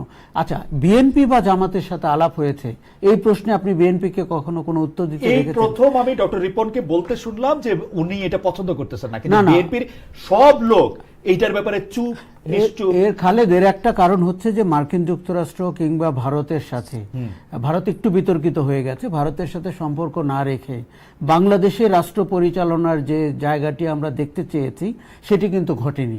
এখন মার্কিন যুক্তরাষ্ট্র বিএনপি তার গুডবুকে থাকুক, এটি বিএনপিও চায়, জামাতও চায়, এনসিপিও চায়। কাজেই আমার মনে হয় যে এই চুক্তিটি করার আগে বিএনপি জামাতের সাথে অন্তর্বর্তী সরকার আলোচনা করেছে, এবং তৌহিদ হোসেন জানতেন না, এটি আমি বিশ্বাস করি। কেননা তৌহিদ হোসেনের মন্ত্রণালয়ে তৌহিদ হোসেন ছিলেন সত্যিকারের উজিরে খামাখা। হ্যাঁ, উনি ওনার দেখুন, আমি একটা আমি কথা ওনাকে বলি। ইন্টারভিউ করছিলাম, উনি যখন এখানে নিউ ইয়র্কে আসছেন, উনি আমাকে সব প্রশ্নের উত্তর টিপ্লোমেটিক বলছেন, এইটা এই মুহূর্তে বলতে পারতেছি না, এইটা এই মুহূর্তে জানি না, এইটা। আমি কিন্তু এই সব প্রশ্ন করছিলাম যে আপনি কি জানেন আপনার সরকারের বৈদেশিক নীতি কি, আপনার সরকারের কূটনীতি কি? উনি কিন্তু বলছেন যে আমি জানি না। আচ্ছা। আমি শফিক সাহেবকে প্রশ্ন করছিলাম, আপনারা যে ঠিক করেন যে কোন বিষয়টা আপনারা আপনাদের পেজে দিবেন না, এটা কেমনে ঠিক করেন? কারণ আপনাদের 22টা উপদেষ্টা, আপনারা খলিলুর রহমানের কথা দেন, পররাষ্ট্র দেন না। না, পররাষ্ট্র মন্ত্রণালয়ে আমার মনে হয় তৌহিদ হোসেনের রোল খুব মাইনর ছিল এবং Khalilur Rahman major role play করেছেন। আরেকটা কথা হচ্ছে যে আপনি কি বিএনপি জামাতকে শুনেছেন এই চুক্তিটি বাতিলের কোনো দাবি তুলতে? আমি শুনিনি, এমনকি এনসিপি কেও শুনিনি। সেই দিন ডক্টর জাহিদ বললেন যে তারা একটু পর্যালোচনা করবেন। আপনি এই শব্দের মানে বোঝেন, কিন্তু কাজেই চুক্তিটি করা হয়েছে জামাত বিএনপিকে কনফিডেন্সে রেখেই, এবং খলিলুর রহমানের এই যে পরম্পরাটি, এটি আমার ধারণা মার্কিন স্বার্থের সাথে অত্যন্ত সংশ্লিষ্ট, এবং বিএনপির রাজনীতিতে মার্কিন যুক্তরাষ্ট্রের যে প্রভাব সেটিকেও উনি ক্যারি ফরওয়ার্ড করছেন। এখন ওনার আবদারের তো কোনো শেষ নেই। এই যে 1 বছরের ছুটি চেয়েছেন, বাংলাদেশের রাজনীতিতে খলিলুর রহমান একটা রেকর্ডধারী ব্যক্তি হিসাবে পরিচিত হয়ে থাকবেন, যিনি একটি অন্তর্বর্তী সরকারে ছিলেন, যিনি সুপারবলি পাওয়ারফুল রাজনৈতিকভাবে নির্বাচিত সরকারের পররাষ্ট্রমন্ত্রী ছিলেন। উনি আবার জাতিসংঘে পোস্ট পাচ্ছেন এবং উনি 1 মাস ছুটি চাচ্ছেন। খুবই আমার মনে হয় যে এই রহস্যের সমাধান আমরা নিশ্চয়ই সময় সব রহস্যের সমাধান করে। আমি একটু আওয়ামী লীগ প্রসঙ্গে আসবো, যে আওয়ামী লীগ নিষিদ্ধ এবং সেইটার ব্যাপারে আসলে বিএনপির অবস্থান আগে একরকম ছিল যে কোনো দলকে তারা নিষিদ্ধ করতে চায় নাই, এরপরে আবার সেই দলটিকে নিষিদ্ধ করার ব্যাপারে সংসদে সেটিকে নিষিদ্ধ করা হয়েছে উদ্যোগী হয়ে। সেটা বিএনপির অবস্থানগত পরিবর্তন কিনা, বা বিএনপি এটা দিয়ে আসলে কি বোঝাতে চায়, সেটা আমরা রিপন ভাইয়ের কাছে শুনবো। তার আগে একজন দর্শক আমাকে প্রশ্ন করেছিলেন যে আপনি একজন দর্শক একবার মানে মানে মানে একটি প্রশ্ন 100 বার করছে মনে হয়, সেই প্রশ্নটা হচ্ছে যে শেখ হাসিনা ইন্টারভিউ নেওয়ার পর সাইফুল ইসলাম শাহিন ওনার নাম কথা বলার পর সমালোচনার মুখে পড়েছিলেন, এরপর আর কেন আগ্রহ দেখাননি, আপনি কি ভয় পান? ভাই আমি অনেকবার বলছি আমি এখনো শেখ হাসিনা ইন্টারভিউ নিতে চাই, জনাব তারেক রহমানের ইন্টারভিউ নিতে চাই, এইগুলি আমার স্বপ্নের ইন্টারভিউ, কারণ হচ্ছে যে এই ইন্টারভিউগুলি নেওয়ার মাধ্যমে আমার অনেকগুলি প্রশ্ন আছে যে প্রশ্নগুলো জবাব আমি চাই, এবং সেটা আমি বলতেই থাকবো, এর জন্য come what may I don't care. আমি শেখ হাসিনা ইন্টারভিউ নিতে চাই, জনাব তারেক রহমান ইন্টারভিউ নিতে চাচ্ছি, গত 6 বছর ধরে তারেক রহমান সাহেবের দেখা পাচ্ছি না, মানে আমি হচ্ছে বোম্বাই হাজি, তারেক রহমান সাহেবের ইন্টারভিউ নিতে গিয়ে আমি বড়জোর রিপোর্ট ভাইয়ের অফিসে গিয়ে বসে থাকতে পারি 2 ঘন্টা, মানে বোম্বাই পার হইতে পারি না। এটা হচ্ছে মানে শেখ হাসিনার ক্ষেত্রে তাই হইতো। শেখ হাসিনা এইখানে আমেরিকায় আইসে, আমি এটাও একটু বলে নিই, আমেরিকায় আইসে উনি 3 বার ইন্টারভিউ দিয়েছেন ভয়েস অফ আমেরিকা সতর্পা বড়ুয়াকে। জার্মানিতে গেছেন তখন তো দেরি নাই, উনি সুইজারল্যান্ডে আসছিলেন, আমি সুইজারল্যান্ডে গিয়ে দাঁড়ায় থেকে সুইজারল্যান্ড পুলিশ কর্তৃক উনি আমাকে ঘাট ধাক্কা দিয়ে বাইর করে দিয়েছে, ইন্টারভিউ দিবেন না প্রধানমন্ত্রী থাকা অবস্থায়। এখন দিবে কিনা আমি জানি না, কখনো দিবে কিনা তাও জানি না। হাওয়েভার আমি প্রশ্নটা করতে চাই যে আওয়ামী লীগকে আপনারা নিষিদ্ধ করেছেন এখন সংসদে আইন করে, সেটা বিএনপির অবস্থানগত পরিবর্তন কিনা? কারণ বিএনপি বলেছিল যে কোনো দল এইভাবে নিষিদ্ধ হোক সেটা আমরা চাই না, এটা আমার একটু জেনে রাখা দরকার। খুব দ্রুত যদি একটু বলতেন জনাব আসাদুজ্জামান রিপন। না, এটা আমাদের পার্টির মহাসচিব এই কথাটি বলেছেন। এটা তো সত্য যে একটা রাজনৈতিক দল আরেকটা রাজনৈতিক দলের রাজনীতি নিষিদ্ধ করার এটা তো আসলে স্বাভাবিক কোন একটা প্রক্রিয়া নয়, কিন্তু Awami League the way Awami League behave করেছে, আপনি অনেকগুলো বর্ণনা দিয়েছেন বোধহয় আপনার আলোচনা শুরুর আগে আমি শুনেছি। সেটা হচ্ছে যে আওয়ামী লীগের যে মানবতা বিরোধী অপরাধ, তাদের যে লুণ্ঠন, তারা বাংলাদেশের স্বার্থের বিরুদ্ধে যে কাজগুলো তারা ক্রমান্বয় করেছেন, অনেকগুলো বর্ণনা আছে। আপনি যেহেতু আপনি খুব সংক্ষেপে বলছেন, এটা একটা পলিটিক্যাল পার্টির সাথে যায় না। তাদের অ্যাক্টিভিটি, তাদের মানে তাদের আচরণ, তারা যেভাবে বক্তব্য ভিন্ন ছিল। আমি বলতেছি যে আমি কিন্তু কোনো জাজ করতে বসতেছি না, না ঠিক আছে, মানে একটা হচ্ছে নীতিগত অবস্থান, সেটা হচ্ছে যে একটা পলিটিক্যাল পার্টি আরেকটা পলিটিক্যাল পার্টির মানে আপনার নিষিদ্ধ হয়ে যাক, এটা মানে কামনা করা, দাবি করা, এটা একটা পলিটিক্যাল স্ট্যান্ডার্ড না। বাট আওয়ামী লীগ তার নিজের কৃতকর্ম যা করেছেন সেটার জন্য তো তাকে মানে আপনার প্যানালাইজ করতে হবে, তার পেনাল্টি পেতে হবে, এবং এটা তো শুধু বাংলাদেশে মানে প্রথম নয় যে একটা রাজনীতি দল নিষিদ্ধ হচ্ছে। অনেক উন্নত দেশে, এমনকি আমরা যদি জার্মানির উদাহরণও টানি, সেখানে কি হিটলারের পার্টি, সেখানে তারা কি রাজনীতি করেন? সেখানে কি তারা নির্বাচনে অংশগ্রহণ করতে পারেন না। এবং আমাদের দেশে আমি একটা জিনিস বুঝি না, সরকারে আসার পরে বুঝলেন না, আমরা একটা কথা বলেছি সরকার আসার পরে না, মানুষের পালসটা আপনাকে একজন নেতা হিসেবে আপনাকে মানুষের মনোভাব, আপনার পাবলিক পালসটা বুঝতে হবে। এই দেশের মেজরিটি পিপুল চায় যে আওয়ামী লীগ যে ফ্যাসিবাদী আচরণ করেছে, তার যে ফ্যাসিস্ট হয়ে ওঠা, এটার একটা ডেটারেন্ট থাকা দরকার। মানে তারা এই নির্বাচন করতে পারলে না, আগামী নির্বাচনে তারা রিহ্যাবিলিটেড হবেন, এবং তারা যদি আপনার তাদের মধ্যে যদি রিমোর্স না, তাদের মধ্যে না আছে রিগ্রেট, না আছে রিমোর্স, কিছুই তো তাদের নাই। তারা যদি বলতো যে না, শেখ হাসিনা তো এক সময় আপনার নিশ্চয়ই খেয়াল আছে, তিনি যখন বাংলাদেশে এসে যখন আবার নতুন করে রাজনীতি শুরু করলেন, নির্বাচনে গেলেন, সেখানে তিনি কিন্তু বলেছিলেন যে মানে তাদের দল ভুল করেছে, শাসন ক্ষমতা থেকে তাদের দল ভুল করেছে। সেই সময় তার বাবা নেতৃত্বে ছিলেন, আলটিমেটলি তার বাবার ভুলটাকেও তিনি কিন্তু অ্যাডমিট করেছেন। কিন্তু এখন তো আওয়ামী লীগের মানে টপ টু বটম কেউ তো মনেই করে না যে ভুল ছিল। তারা মনে করে শিশু হত্যা জায়েজ, তারা মনে করে যে আপনার হাজার হাজার মানুষকে হত্যা করা যায়, আমার মনে হয় যে গণতন্ত্র নিষিদ্ধ করেছিলাম। রিপন ভাই, আমরা প্রশ্নটা করেছিলাম যে বিএনপির এই উপলব্ধি, মানে ঘটনা তো 5 আগস্টের আগে, বিএনপির এই উপলব্ধি কি সরকারে যাওয়ার পরে হইলো নাকি আগে ছিল? মানে কেন জানিছিলাম আগে মিস করে গেছি, আগে বিএনপি এগুলি বলতে চায় না। প্রথম যেটা ফিলোসফিক্যালি না, বরং মনে আমি বলছি বিএনপি আর আওয়ামী মনে হয়েছে যে এটাকে খালেদ ভাই, আমি বলতে চাচ্ছি প্রথম যে স্টেটমেন্ট আপনি যেটাকে কম্পেয়ার করছেন, দ্যাট ইজ ফিলোসফিক্যাল স্ট্যান্ড। আমি সেটাকে আমি নিজেও অফকোর্স ফিলোসফিক্যালি আপনি একটা দলকে আপনি তার কার্যক্রম নিষিদ্ধ করে দেয়, এটা নয়, আপনি মানে সমর্থন করতে পারেন না। কিন্তু আপনি মানুষের মানে আপনার ফাঁসিতে মানে মৃত্যুদণ্ড আপনি সমর্থন করেন না, কিন্তু জঘন্য হত্যাকাণ্ড যখন মানে ঘটনা ঘটে, এই যে শিশু ধর্ষণের ঘটনা ঘটে বা বিভিন্ন ঘটনা রিপন ঘটে, ভাইয়ের- তখন তো একটা ডেটারেন্ট আমার মনে হয় যে স্টেপ রিপন ভাই, নিতে হবে আপনার। আমার মনে হয় রিপন ভাইয়ের বক্তব্য পরিষ্কার। আমি জনাব আবু আলম মোহাম্মদ শহীদ খানকে এই সম্পর্কে শুনতে চাই যে এটা কি অবস্থানগত পরিবর্তন এবং রিমোর্সের কথা বলতেছিলেন যে আওয়ামী লীগ থেকে আসলে যেটাকে একটা রিকনসিলিয়েশন বা রিমোর্স, এটা আসলে একটুও দেখা যাচ্ছে না। আপনি যদি একটু মন্তব্য করতেন দ্রুত, আমরা তাহলে অন্য প্রসঙ্গে যাই। না, এটা তো একদম শর্তের মতো শোনাচ্ছে না যে তাদের রিমোর্স দেখলে তাহলে রিপন ভাইরা কি করবেন, যে তারা যদি বলে যে হ্যাঁ আমাদের ভুল হয়েছে, আমরা ক্ষমা প্রার্থী, তাহলে কি রিপন ভাইরা এই আইনটা সংশোধন করে ফেলবেন নাকি? সুতরাং এই যে আপনি ঠিক জায়গায় জিজ্ঞাসা করছিলেন যে ফিলোসফিক্যাল স্ট্যান্ড একটা ছিল, এখন কার্যকর স্ট্যান্ড আরেকটা হতে পারে, এবং ঠিক আছে, আওয়ামী লীগ তো আওয়ামী লীগের মতো থাকবে, আওয়ামী লীগ নিষিদ্ধ, কার্যক্রম নিষিদ্ধ, এরপরে দল হিসাবে নিষিদ্ধ হতে পারে, সেটাও মামলা চলছে, হয়তো আইসিটি ট্রাইব্যুনালে একটা মামলা আছে, সেটার একটা বিচার চলবে।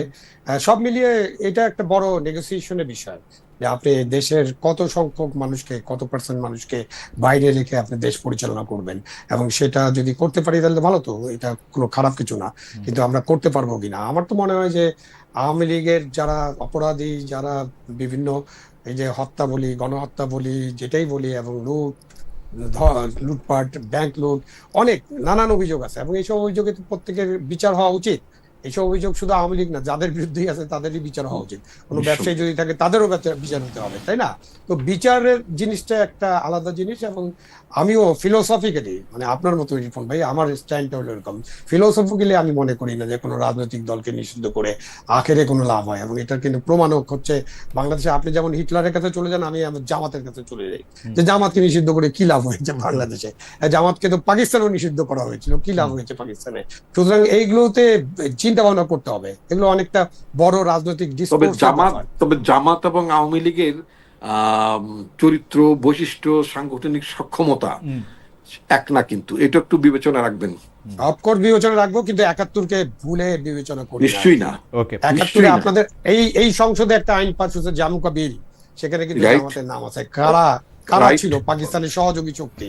সুতরাং জামাতের যে হত্যাকাণ্ড, ওই মানে হত্যা নিয়েও তো আমরা, হত্যার সংখ্যা নিয়েও বিতর্ক থাকতে পারে, ৩০ লাখ না ৩ লাখ, আমরা বিতর্ক নাইবা করলাম, but it is a big number, এবং ওটা গণহত্যা ছিল। আমার মনে হয় যে জনাব আবু আলম মোহাম্মদ শহীদ খানের বক্তব্যের পরে আমরা জনাব আশরাফ কায়সারকে একই প্রসঙ্গে আনতে চাই, যে এটা কি তবে জামুকার আইনটা ভোটের কিন্তু সময় বিএনপি একটা সরকারের সময় কিন্তু দিয়েছিল আওয়ামী লীগের ভোটটা পাওয়ার জন্য, অনেকে যেরকম আমার ধারণা ৩টা ঘটনা ঘটেছে, কারণ অপরাধ আওয়ামী লীগ যা করেছে সব ৫ই আগস্টের আগে। কাজে তারপর পরে আমরা বিএনপিকে দেখেছি বলতে যে আমরা রাজনৈতিক দল নিষিদ্ধের পক্ষে না, কার্যক্রম নিষিদ্ধের পক্ষে না। সেখান থেকে ভোটের আগে যেহেতু আওয়ামী লীগের দারুণ পার্সেন্টেজ ভোট রয়েছে, সেটি পাওয়ার জন্য স্থানীয় পর্যায়ে বিএনপি এবং জামাত সবাই চেষ্টা করেছে এই ভোটকে কি করে তাদের বাক্সে তোলা যায়, যেহেতু নির্বাচনে আওয়ামী লীগ নাই। আচ্ছা, এরপরে যে বিবেচনা বোধটি কাজ করেছে বলে আমার ধারণা, সেটি হচ্ছে সরকার পরিচালনা করতে গেলে আপনাকে কিছু সিদ্ধান্ত নিতে হয়, যেটা বিএনপির অনেকেই বলেছেন, যে এমনকি তারা সংস্কারের অনেক প্রস্তাবনা এবং আপনার অন্তর্বর্তী সরকারের সংস্কার প্রস্তাবনা নিয়েও একই কথা বলেছেন, যে দক্ষ, যোগ্য, সামর্থ্যবান সরকার করতে হলে সব প্রস্তাবনা মেনে নেওয়া যাবে না। আমার ধারণা সেই বিবেচনায় তারা আওয়ামী লীগের কার্যক্রম নিষিদ্ধের আইনটি করেছে। কেননা how to deal with Awami League, এটা এই মুহূর্তে বাংলাদেশের $1 মিলিয়ন কোশ্চেন। কারণ আপনি কি এইটা কি একটা কারণ যে আওয়ামী লীগের একটা খুব গ্রাসরুট লেভেলে হোক একটা বড় জনসমর্থন রয়েছে, সেইটাকে আসলে এটি ইতিবাচক অর্থে বললে এটি শুনতে কিন্তু খুব সুন্দর শোনায়। এবার আপনাকে আমি একটা অন্য দিক বলি, আওয়ামী লীগদের যে জঙ্গিবাদী চেহারা, আওয়ামী লীগের যে ফ্যাসিস্ট চেহারা, এবং আওয়ামী লীগ বিরোধী দলে থাকার সময় যে ভয়ঙ্কর চরিত্র ধারণ করে, এটি তো আমরা অতীতে বাংলাদেশে দেখেছি। কিন্তু 15 বছরের পরে, 15 বছরের দুঃশাসনের পরে, লুটপাটের পরে তাদের যে এখন পর্যন্ত 2 বছরে যে কার্যক্রম আমরা দেখছি, ধরেন সোশ্যাল মিডিয়া তো একটা বড় ইন্ডিকেটর, আপনি দেখতে পান তারা কি মনোভাব পোষণ করেন। সেখানে আপনি দেখতে পাচ্ছেন প্রতিদিন বিষোদ্গার করা হচ্ছে, এবং কালচারাল ফ্রন্টের লোকরা দিন শেষে আওয়ামী লীগ হয়ে যেভাবে তাদের প্রচারণা করছেন। কাজে আওয়ামী লীগকে নিয়ে চিন্তা করার বিষয় রয়েছে যে how to deal with Awami League Bangladesh পলিটিক্সে। আমি মনে করি রাজনৈতিক দলকে রাজনৈতিকভাবে মোকাবেলা করার কৌশলটাই হচ্ছে বেস্ট।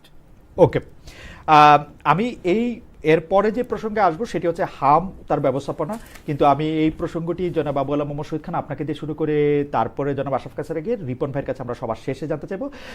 তার আগে আমরা দর্শকদের কাছে যে জরিপের বিষয়টি দিয়েছিলাম সেটি একটু জানতে চাই যে পল্লবীতে ধর্ষণের পর শিশু হত্যার অপরাধে সর্বোচ্চ সাজা নিশ্চিতে যা যা দরকার সরকার করবে, এই কথা বলেছেন স্বরাষ্ট্রমন্ত্রী সালাউদ্দিন আহমেদ। প্রিয় দর্শক, এটা বাস্তবায়ন সম্ভব হবে বলে মনে করেন কিনা? শতকরা 44% মনে করেন যে হ্যাঁ এটি সম্ভব হবে, শতকরা 56% মনে করেন যে এটি সম্ভব হবে না। 12,000 দর্শক এখানে ভোট দিয়েছেন। হামের ব্যবস্থাপনার ক্ষেত্রে যেটি আমাদের জরুরি ব্যবস্থাপনা, সেটির ক্ষেত্রে আমি জনাব আবু আলম মোহাম্মদ শহীদ খানকে প্রথমে শুনতে চাই যে যার দায়ী থাকুক সরকার, মানে ইউনিট সরকারকে দায় দিয়ে টিকার অব্যবস্থাপনার ব্যাপার হোক, বর্তমান সরকারের যে স্টেপগুলি ইমিডিয়েটলি নেওয়া দরকার সেগুলি আপনি নেওয়ার লক্ষণ দেখছেন কিনা? তিনজনের কাছে একই প্রশ্ন। সবগুলি জায়গায় যাতে করোনারি কেয়ার ইউনিট বলি বা ইন্টেন্সিভ কেয়ার ইউনিটের একটা সুবিধা, আপাত সুবিধা নিশ্চিত করা, ডাক্তারদের মধ্যে একটা বড় অংশ সেখানে দেওয়া, অন্য জায়গা থেকে বাজেট কাট করে এনেও সেখানে দেওয়া, সেসব কোনো আপনি যেগুলিকে আমরা বলি হচ্ছে যে খুব ইমার্জেন্সি মেজার, সেগুলি নেওয়া হচ্ছে কিনা সেই ব্যাপারে আপনাদের কাছে জানতে চাইবো। যে প্রথমে আমি একটু জনাব আবু আলম শহীদ খানের কাছে যেতে চাই। হামের টিকা নিয়ে তো যে কেলেঙ্কারি হয়েছে সেটা আমরা সবাই জানি, এবং কিভাবে এই কেলেঙ্কারিটার সূচনা হলো। আপনি এটা ভালো, শুনতে ভালো লাগে যে আপনি উন্মুক্ত দরপত্র করে এসব করবেন, আর আপনি একটা সিস্টেম যখন এস্টাবলিশ হয়ে থাকে এবং এই সিস্টেমের সাথে যখন জাতিসংঘের একটা সেই সংগঠন জড়িত থাকে ইউএনডিপি, তখন তাদের থেকে হঠাৎ করে বের হয়ে যাওয়া এবং হঠাৎ করে কোনো সিদ্ধান্ত নেওয়া, এবং সেই সময় স্বাস্থ্য উপদেষ্টা যিনি ছিলেন তার যে ক্যাপাবিলিটি, এবং তখন ইউনূস সরকার আরো নানান কাজে ব্যস্ত ছিল, যেটা নিয়ে আমরা একটু আগে আলোচনা করলাম, ওইসব কাজে ওনারা ব্যস্ত। মার্কিন স্বার্থগুলো কিভাবে রক্ষা করা যাবে এবং আরো কি কি করলে মার্কিনরা খুব খুশি হবেন। সুতরাং ওইখানে আমাদের বড় ধরনের ব্যত্যয় ঘটেছে, এবং ব্যত্যয় ঘটার কারণে আমরা হামের এই যে মৃত্যুটা দেখতে পেরেছি। এবং এখানে ডক্টর ইউনূস একটা খুব বড় সমালোচনা হয়, মাঝখানে উনি একটা চীনে কয়েকজন মারা গেছেন সেখানে নিয়ে একটা শোক বার্তা উনি পাঠিয়েছেন, বেশ লম্বা শোক বার্তা পড়েছি, খুব সুন্দর করে লেখা।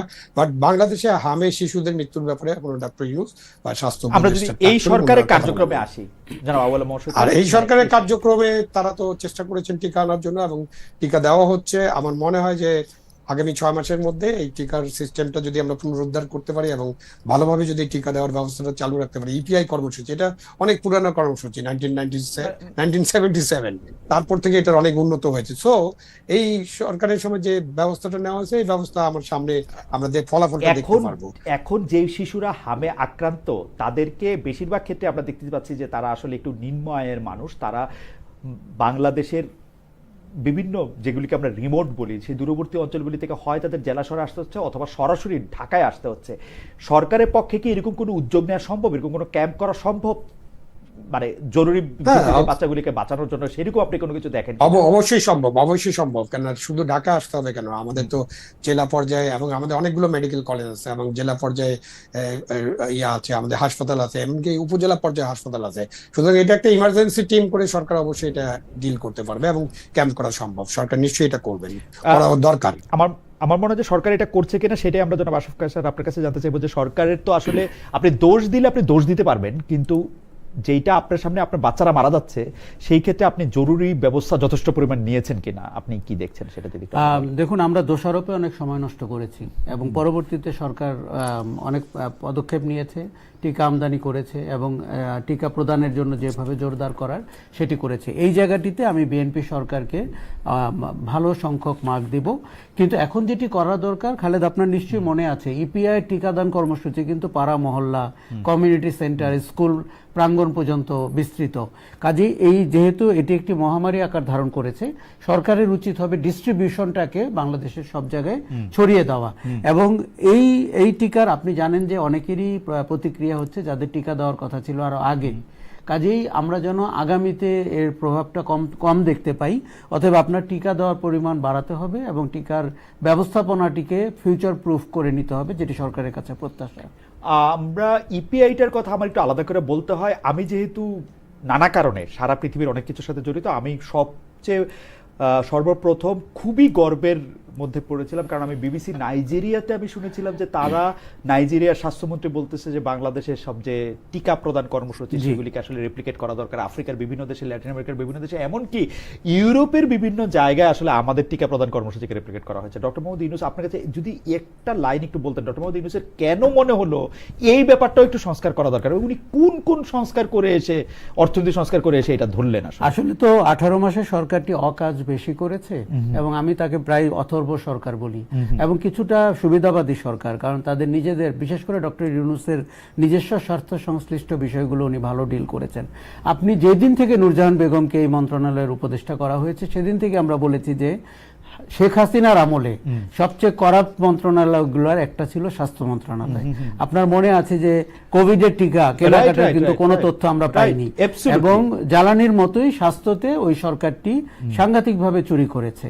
কাজেই এইবার ডক্টর ইউনূসের উচিত ছিল না যে উন্মুক্ত দরপত্রের নামে এই টিকা ব্যবস্থাপনাটিকে ঝুঁকির মুখে ফেলা, এবং এর দায় তাদের নিতে হবে, এবং এই জন্য তার যে কোনো শাস্তির মুখোমুখি যদি হতে হয় আমি জোরালোভাবে সেই শাস্তির পক্ষে দাঁড়াবো। দেখুন খালেদ, ইদানিং আমরা একটা প্রবণতা দেখতে পাচ্ছি, তৌহিদ হোসেন, ডক্টর আসিফ নজরুল এবং এমনকি ফরিদ আক্তার, তারা বলছেন তাদের কোনো দায় নাই, তারা জানতেন না। এটি কিন্তু পুরোপুরি গ্রহণযোগ্য না। আপনি ওই সরকারের সময় কেউ কি পদত্যাগ করেছিল? কাউকে তো আমরা দেখিনি প্রতিবাদে পদত্যাগ করতে। তারা এখন বলছেন কিচেন ক্যাবিনেটে ছিলেন না। পৃথিবীর কোন সরকারে কিচেন ক্যাবিনেট থাকে? থাকে না, সব সরকারেই থাকে। এখন আপনি তো আর অন্তর্ভুক্ত ছিলেন না, আপনি হতাশা থেকে আজকে কথা বলছেন, কিন্তু ব্রিগেডিয়ার সাখাওয়াত, তৌহিদ হোসেন, ফরিদ আক্তার, মাহফুজ আলম, সবাইকে তার দায়িত্ব নিয়ে বলতে হবে তিনি কি করেছেন, তিনি কোন সুযোগটি পাননি। এই কথা বলার জন্য বাংলাদেশে তাদেরকে এখন স্পেস দেওয়া ঠিক হচ্ছে না। তাদের অনেক কথারই কিন্তু স্ববিরোধিতা স্পষ্ট। আমার মনে হয় যে এই যে আপনি ফরিদ আক্তারকে দেখছেন যে মার্কিন যুক্তরাষ্ট্রে এই নিয়ে কথা বলছে, বাংলাদেশের কৃষি পণ্যের ভবিষ্যৎ নিয়ে তার সারা জীবনের আন্দোলন, তিনি এই চুক্তির বিরোধিতা করে পদত্যাগ করলেন না কেন? রাইট। অবশ্য 9 তারিখ চুক্তি হয়ে গেছে, 10 তারিখ একবার মানে এইটা যেটা করছে ইউনূস সরকার, আমি কিছু বললেই ডক্টর মোহাম্মদ ইউনূস সরকারের সাপোর্টাররা বলেন, এবং এনসিপি জামায়াত, মানে কেন জানি এনসিপি জামায়াতের একটা দায়িত্ব হয়ে দাঁড়াইছে ডক্টর মোহাম্মদ ইউনূসের মানে ডিফেন্ড করা। ওরা এসে বলতে আসে যে আমার কিছু বলার নাই, কিন্তু এটা একটা ক্রিমিনাল অ্যাক্ট। আমি মনে করি 9 তারিখে এই চুক্তি স্বাক্ষর করা ক্রিমিনাল অ্যাক্ট। হাউএভার, আমি একটু রিপোর্ট ভাই আপনার কাছে জানতে চাইবো যে টিকা নিয়ে অব্যবস্থাপনা, ইপিআই সিস্টেম, অনেকে আবার এটাকে বলতে আসে যে 9 মাস বয়স না হলে তো টিকা দেওয়া যায় না, কিন্তু টিকা তো একটা সামগ্রিক ব্যবস্থাপনা। এটা 9 মাসের টিকা আপনি দিচ্ছেন না দিচ্ছেন তার উপরে এই লোক হামাক্রান্ত হবে, ব্যাপারটা এরকম না। টিকা একটা ব্যবস্থাপনা, এবং সেই ব্যবস্থাপনাটা বাংলাদেশ স্বাধীনতার পর থেকে এই একটা জিনিসই ভালো করছে। তো সেই একটা জিনিস খারাপ করছে, সেটার আর প্রেক্ষাপটের দরকার নাই, কিন্তু সরকার এইটাকে, এই বাচ্চাগুলিকে বাঁচানোর জন্য ড্রাস্টিক অ্যাকশন নিচ্ছে কিনা, আপনার কাছে এনাফ মনে হচ্ছে কিনা এই সরকারের কার্যক্রম? বর্তমানে আসলে যেভাবে বর্তমানে টিকা সংক্রান্ত প্রচারণাটা এমন ভাবে চলছে, সেটা হচ্ছে যে আপনার মনে হচ্ছে যে ইউনূস সরকার কোনো টিকা আনেনি, টিকার কোনো ব্যবস্থা ছিল না ইত্যাদি, এরকম একটা প্রচারণা আছে। আমার কাছে একটা ইনফরমেশন আছে, সেটা হচ্ছে যে আপনার 2025 সালে 8 মাসে যখন ইউনূস গভর্নমেন্ট পাওয়ারে ছিলেন, তখন ইউনিসেফ তারা নিজেরাই বাংলাদেশের 2,49,41,500 ডোজ টিকা তারা সরবরাহ করেছেন, এবং সরকার মিলিয়ে মানে সরকারের যে আমদানি সেটা থেকে ছিল ওই সালেই 3,19,40,000 ডোজ। এখন কথা হচ্ছে কি যে আপনার এই যে টিকা ছিল, মানে কথার এমন ভাবে একটা প্রচার ছিল যে ইউনূস সরকার কোনো টিকাই আনে না, প্রচারণার দরকার নাই, প্রচারণার দরকার নাই। এখন ইউনিসেফের পক্ষ থেকে সর্বশেষ কি বলা হয়েছে আপনি নিশ্চয়ই শুনেছেন। টিকার একটা ম্যানেজমেন্টের ব্যাপার আছে। আপনি জানবেন যে I am not defending Yunus government, because I am not part of their government or life or beneficiary, কোনোটাই না। আমি যে কথাটি বলতে চাচ্ছি সেটা হচ্ছে যে আপনি দেখবেন যে ইউনূস সরকার যখন ক্ষমতা ছিলেন, নানা ধরনের প্রতিদিনই যমুনা ঘেরাও হতো, এই দাবি ওই দাবি, স্বাস্থ্য ডিপার্টমেন্ট আপনার ওই এনবিআর বলেন, অমুক বলেন, একটা হুলুস্থুল কাণ্ড কারখানা, আজকে বেতন বাড়াইতে হবে, এটা করতে হবে, ওটা করতে হবে, এটা স্বীকৃতি দিতে হবে। এই মানে এই যে স্বাস্থ্য, মানে সরাসরি আপনার আওয়ামী লীগ নিষিদ্ধ ছিল বটে, 15.5 বছরে আওয়ামী লীগের তো একটা রিক্রুটমেন্টও ছিল, যেটা আশরাফ কায়সার বললেন, যেটা কমিউনিটি লেভেলে আপনার এই টিকা কার্যক্রমটা ইমপ্লিমেন্ট করা হয়। এটা টোটাল আপনার কর্মী সংকট বলেন, নানা ধরনের অব্যবস্থা বলেন, এটা ইউনূস সরকার ব্যবস্থাপনা ঠিক করতে পারেননি বটে, কারণ যেই ধরনের মানে ক্রাইসিসটাকে ফেস করতে হচ্ছে, প্রতিদিন আপনার মানে ঘেরোর মধ্যে থাকতে না না হচ্ছে ডক্টর তাকে। রিপন, আপনি আমার একটা কথা বলেন, আমার একটা কথা বলেন, তো আমি ফলে মানলাম, আমি ফলে মানলাম, আমি ফলে আমি আর মানলাম, আমি ফলে আমি আমার যেটা একটা কথা বলেন। না খালিদ ভাই, আমি যেটা বলতে চাই, এমনকি খোদ মার্কিন যুক্তরাষ্ট্রে যে হামটা মোটামুটি সারা পৃথিবী থেকে চলে যাচ্ছিল বা চলে গিয়েছিল বলে আমরা মনে করতাম, বা মানে তেমন সিরিয়াসলি নেইনি, খোদ মার্কিন যুক্তরাষ্ট্রে কিন্তু হামে আক্রান্ত শিশুর ঘটনা ঘটছে। মেক্সিকোতে এটা অনেকভাবে এটা না গত না, 8-10 দিনের নিউজ। মার্কিন যুক্তরাষ্ট্রের উদাহরণটা খুব ভালো উদাহরণ হয় নাই রিপন ভাই। আমি এখন- আপনাদের বলি, এশিয়া থেকে যখনই কোনো মার্কিন যুক্তরাষ্ট্রে কোনো লোক যায়, তার হামের টিকা আবার নতুন করে দিতে হয় এবং হামের পরীক্ষা করতে হয় এবং হাম ওরা ডিটেক্ট করে Right. কয়দিন পর পর, কারণ মিজেলস Right. একটা সামান্য রোগ এবং এটা একটা হ্যাঁ, ব্যবস্থাপনার একটা ব্যাপার। আমি মাইনা নিলাম যে হ্যাঁ, সেই রাইট, ব্যবস্থাপনাটা অবশ্যই ঠিকমতো এটা করা একটা হয় নাই, জনস্বাস্থ্য, এটা একটা কিন্তু- জনস্বাস্থ্য সংকট। এই জনস্বাস্থ্য সংকটটা আমরা মোকাবেলা করতে পারিনি, কিন্তু এবং তার হ্যাঁ। ডক্টর মোহাম্মদ ইউনূস এবং তার হেলথ মিনিস্ট্রিকে এটা অ্যাওয়ার অফ ছিলেন যে আমাদের টিকাগুলি দেওয়া হয় না, আমরা একটা বিপদে পড়তে যাচ্ছি। ওনারা কি আমাদেরকে সতর্ক করছেন, কোনো ব্যবস্থা নিছেন?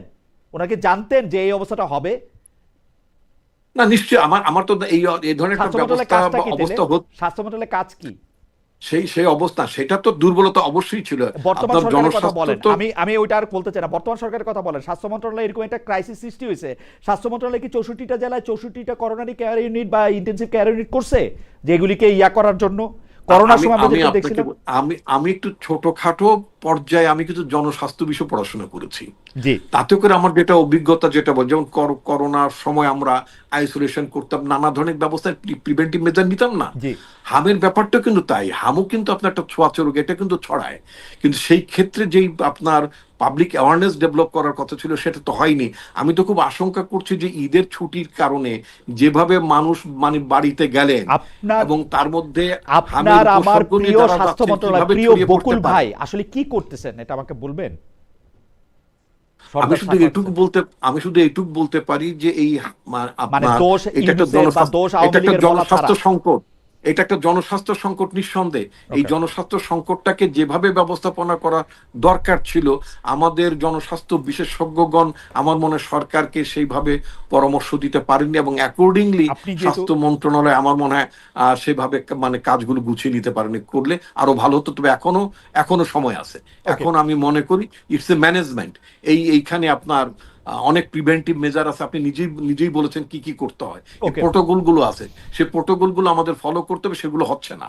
আমার শেষ প্রসঙ্গের মধ্যেও যথারীতি আমরা রিপন ভাইকে মাঝখানে শুনবো, আবু আলম মোহাম্মদ শহীদ খানকে শেষ শুনবো। আমরা জনাব আশরাফ কায়সারকে দিয়ে শুরু করতে চাই। জনাব আশরাফ কায়সার, আপনি যেটি নিয়ে কথা বলছিলেন সেটা হচ্ছে কিচেন ক্যাবিনেট। এই সরকারের মধ্যে থেকে একটা কিচেন ক্যাবিনেটের কথা বলা হচ্ছে এবং যেই সব উপদেষ্টারা আমাদের সামনে আসতেছেন তারা বলতেছেন তারা কিছু জানতেন না, জানতেন সেই কিচেন ক্যাবিনেটের অদৃশ্য কেউ এটা জানতেন বলে আপনি বলছেন।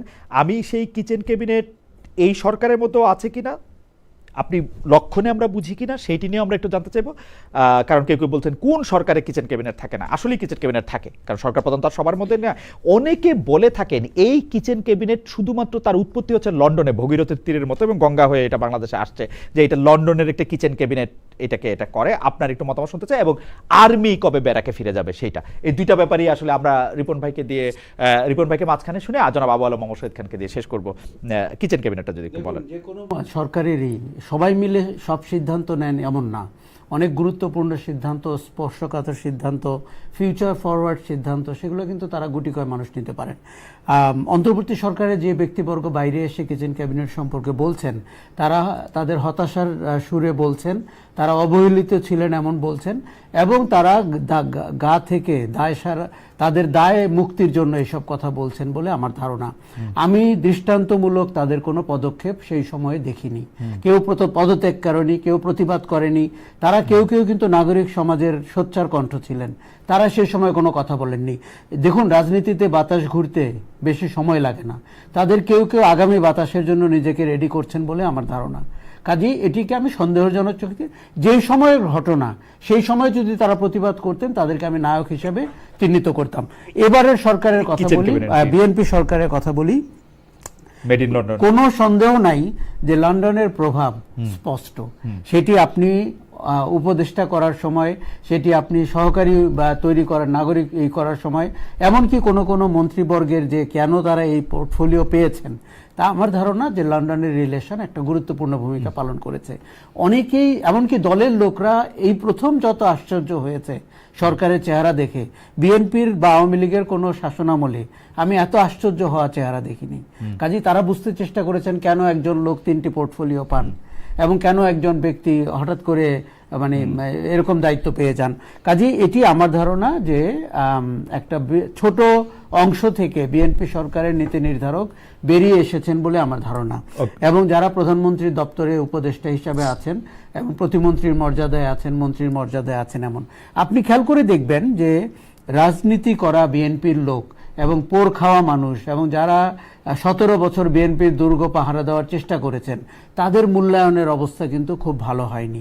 এবং বরঞ্চ হাইব্রিড যারা বাংলাদেশের শিকড়ের সাথে, রাজনীতির সাথে কম পরিচিত, আমি জানি না দেশের বাইরে তারা কে কোন পরিচয়ে ছিলেন, কারণ ইদানিং আমার মোহ খুব কেটে গেছে দেশের বাইরে থেকে কেউ আসলে। অন্তর্বর্তী সরকারে আমরা যাদেরকে আমদানি হতে দেখলাম দেশের বাইরে থেকে, তার থেকে অনেক দক্ষ যোগ্য লোক বাংলাদেশে অন্তর্বর্তী সরকারের দায়িত্ব নিতে পারত। আমি একই কথা বিএনপির ক্ষেত্রে বলতে বাধ্য হচ্ছি যে একটি নির্বাচিত সরকার, জনগণের ভোটে নির্বাচিত সরকার, তাকে আমি দেখতে পাচ্ছি যে এক ব্যক্তির মুখাপেক্ষী হতে কিংবা দুটি পরাশক্তির মুখাপেক্ষী হয়ে রাজনীতি করতে, যেটি আমাদের এই যে পরিবর্তিত রাজনীতির যে আকাঙ্ক্ষা তার সাথে সাংঘর্ষিক। এমনকি আমি সরকারের এই মুখগুলোকে বিশ্লেষণ করে আপনাকে বলতে চাই, তাদের যোগ্যতা নিয়ে আমার প্রশ্ন আছে, তাদের আন্তরিকতা নিয়ে প্রশ্ন আছে এবং তাদের নির্বাচনী প্রক্রিয়া নিয়ে প্রশ্ন আছে। আপনি এই প্রশ্ন তুললেই কেউ হয়তো বলবে যে আপনিও কি ওই ক্যাবিনেটে যেতে পারেন নাই? না, এখন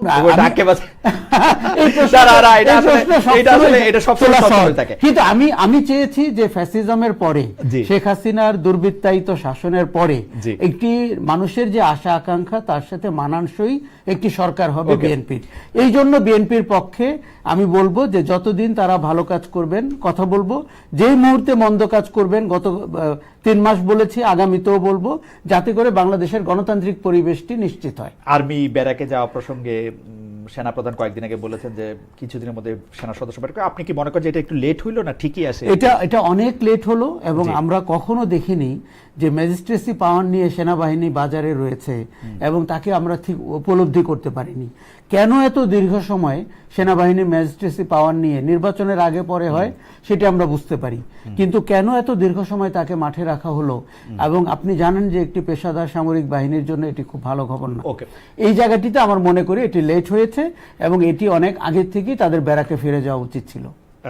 ধন্যবাদ জনাব আশরাফ কায়সার। আমি একটু জনাব আসাদুজ্জামান রিপনের কাছে যেতে চাই। জনাব আসাদুজ্জামান রিপন, এই একই প্রশ্ন, বিএনপির কিচেন ক্যাবিনেটটাকে আসলে আপনি কিভাবে দেখেন? বিএনপির কোনো কিচেন ক্যাবিনেট আছে কিনা, মানে বোঝা যাচ্ছে কিনা? কারণ আপনি নিশ্চয়ই আমি জানি না আপনি সদস্য কিনা।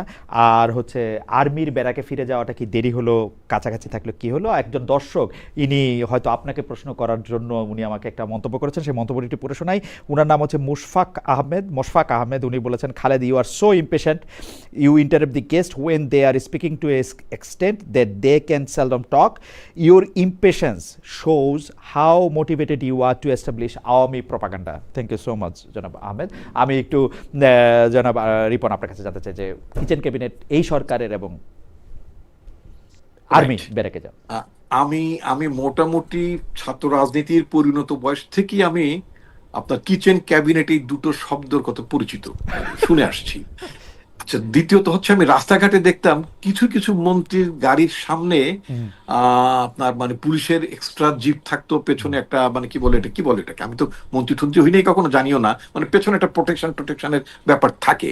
তা আমি একজনকে জিজ্ঞেস করলাম, মানে সরকারের দায়িত্বশীল লোককে অনেক আগে, আমি বললাম, ভাই যে কিছু কিছু মন্ত্রীর বেলায় দেখা তো সব মন্ত্রীর বেলায় না কেন, কোনো মন্ত্রী শুধুই পতাকার মানে উড়িয়ে যাচ্ছেন, আবার কিছু পতাকার আগে পিছু কিছু আছে, এর কারণটা কি? তখন আমাকে যেটা বললেন যে যারা খুব প্রধানমন্ত্রী মানে হেড অফ দ্য গভর্নমেন্টের, মানে এটা প্রেসিডেন্টের সময়ও, যে যারা হেড অফ দ্য গভর্নমেন্টের খুব কনফিডেন্সে থাকেন অথবা হেড অফ দ্য গভর্নমেন্ট মনে করেন যে তাদেরকে যখন তখন ডাকার প্রয়োজন হতে পারে, তাদের সাথে সলা পরামর্শের ব্যাপার হতে পারে, তাদের জন্য স্পেশাল আপনার মানে ওই গাড়ি ঘোড়ার ব্যবস্থা করে যাতে তারা দ্রুত রাস্তা মানে অতিক্রম করে সরকার প্রধানের সাথে মিট করতে পারেন, মানে এটা শোনা কথা, আমি জানি না বেসিক্যালি, কারণ সরকারের সাথে আমার ওইভাবে সংশ্লেষ কোনো কালই ছিল না। আচ্ছা, এখন এটা আমি শুনেছি যে কিচেন ক্যাবিনেট থাকতে পারে, তবে আমি এটা দোষের মনে করি না। Head of the government Ripon ভাই, এই সরকারের সময় কোন মন্ত্রীকে বেশি ইম্পর্টেন্ট মনে হচ্ছে? দুই একজন মন্ত্রীর নাম বলেন না। আমার কাছে সেরকম কোনো মনে, আমি তো দেখি যে প্রধানমন্ত্রী মানে নর্মালি ট্রেডিশনালি তিনি ক্যাবিনেট মিটিং করছেন, তো সুতরাং সেখানে আলাদা করে 5-6 জনের সাথে মিটিং করছেন এই ধরনের খবরাখবর পত্রিকায় বেরোতে দেখিনি। আর যদি বেরোতো তাতে আমি কোনো মানে বিস্মিত হতাম না, এই কারণে বিস্মিত হতাম না যে হেড অফ দ্য গভর্নমেন্ট যাকে মনে করবেন যে বিষয়ে কথা বলা দরকার, এমনকি কিচেন ক্যাবিনেটের সদস্য না হওয়া সত্ত্বেও যদি মাননীয় প্রধানমন্ত্রী যদি মনে করেন যুক্তরাষ্ট্রে খালেদ মহিউদ্দিনের সাথে একটু সংযোগ হওয়া দরকার, তার সাথে তিনি কি ভাবছেন এই বিষয়ে কথা বলা দরকার, আমি জানি মাঝে মধ্যে অনেকের সাথে মত বিনিময় করেন, সেগুলো সবকিছুই মিডিয়াতে আসে তা না। আমি জানি না আপনার সাথে এই ধরনের কথাবার্তা কখনো আপনি সংযুক্ত হয়েছেন কিনা আমার জানা নেই, তবে না হলে উনি প্রধানমন্ত্রী তার নিজের আগ্রহ থেকে প্রধানমন্ত্রী হওয়ার মানে আওয়ামী লীগ সরকার থাকার সময় উনার সাথে আমার কথা হয়েছে, তারপরে আর ওরকম কথা হয় না, রাইট? মানে কিন্তু সেটা মানে কোনো প্রভাবের জন্য না, কিন্তু প্রভাবের জন্য না, উনি বুঝতে জানতে, এটা তো খুব ভালো, বুঝতে জানতে চান। আমি জানি অনেক সাংবাদিকদের অনেক কি তিনি ডাকেন, কথাবার্তা বলেন, পরামর্শ নেন, শুনতে চান, বুঝতে চান। আমি খুবই মুলামুলি করতেছিলাম যে ভাই আপনি আমার ক্যামেরার সামনে কথা বলেন, ক্যামেরার বাইরে কথা বলে লাভ কিন্তু মানে না, ক্যামেরার বাইরে, আমি বলছি না ক্যামেরার সামনে কথা বলেন, ক্যামেরার বাইরে কথা বলে আমি এটা কি করবো, আমার তো কোনো লাভ নাই ক্যামেরার বাইরে কথা বলে। না উনি বুঝতে চান, জি এটা। হাউএভার, আপনি সেনাবাহিনী ব্যারাকে ফেরাটা নিয়ে যদি একটু বলতেন যে সেনাবাহিনী দীর্ঘদিন আপনার যদি সিভিল অ্যাডমিনিস্ট্রেশন যদি রাস্তাঘাটে থাকে, এটা সেনাবাহিনীর আপনার প্রফেশনাল এফিসিয়েন্সির জন্য ভালো না। এটা কিন্তু আমাদের বর্তমান সেনা প্রধান তিনি কিন্তু অকপটে বলেছেন জাতির সামনে, এটা আমরা শুনেছি ওনার মুখের কথাই।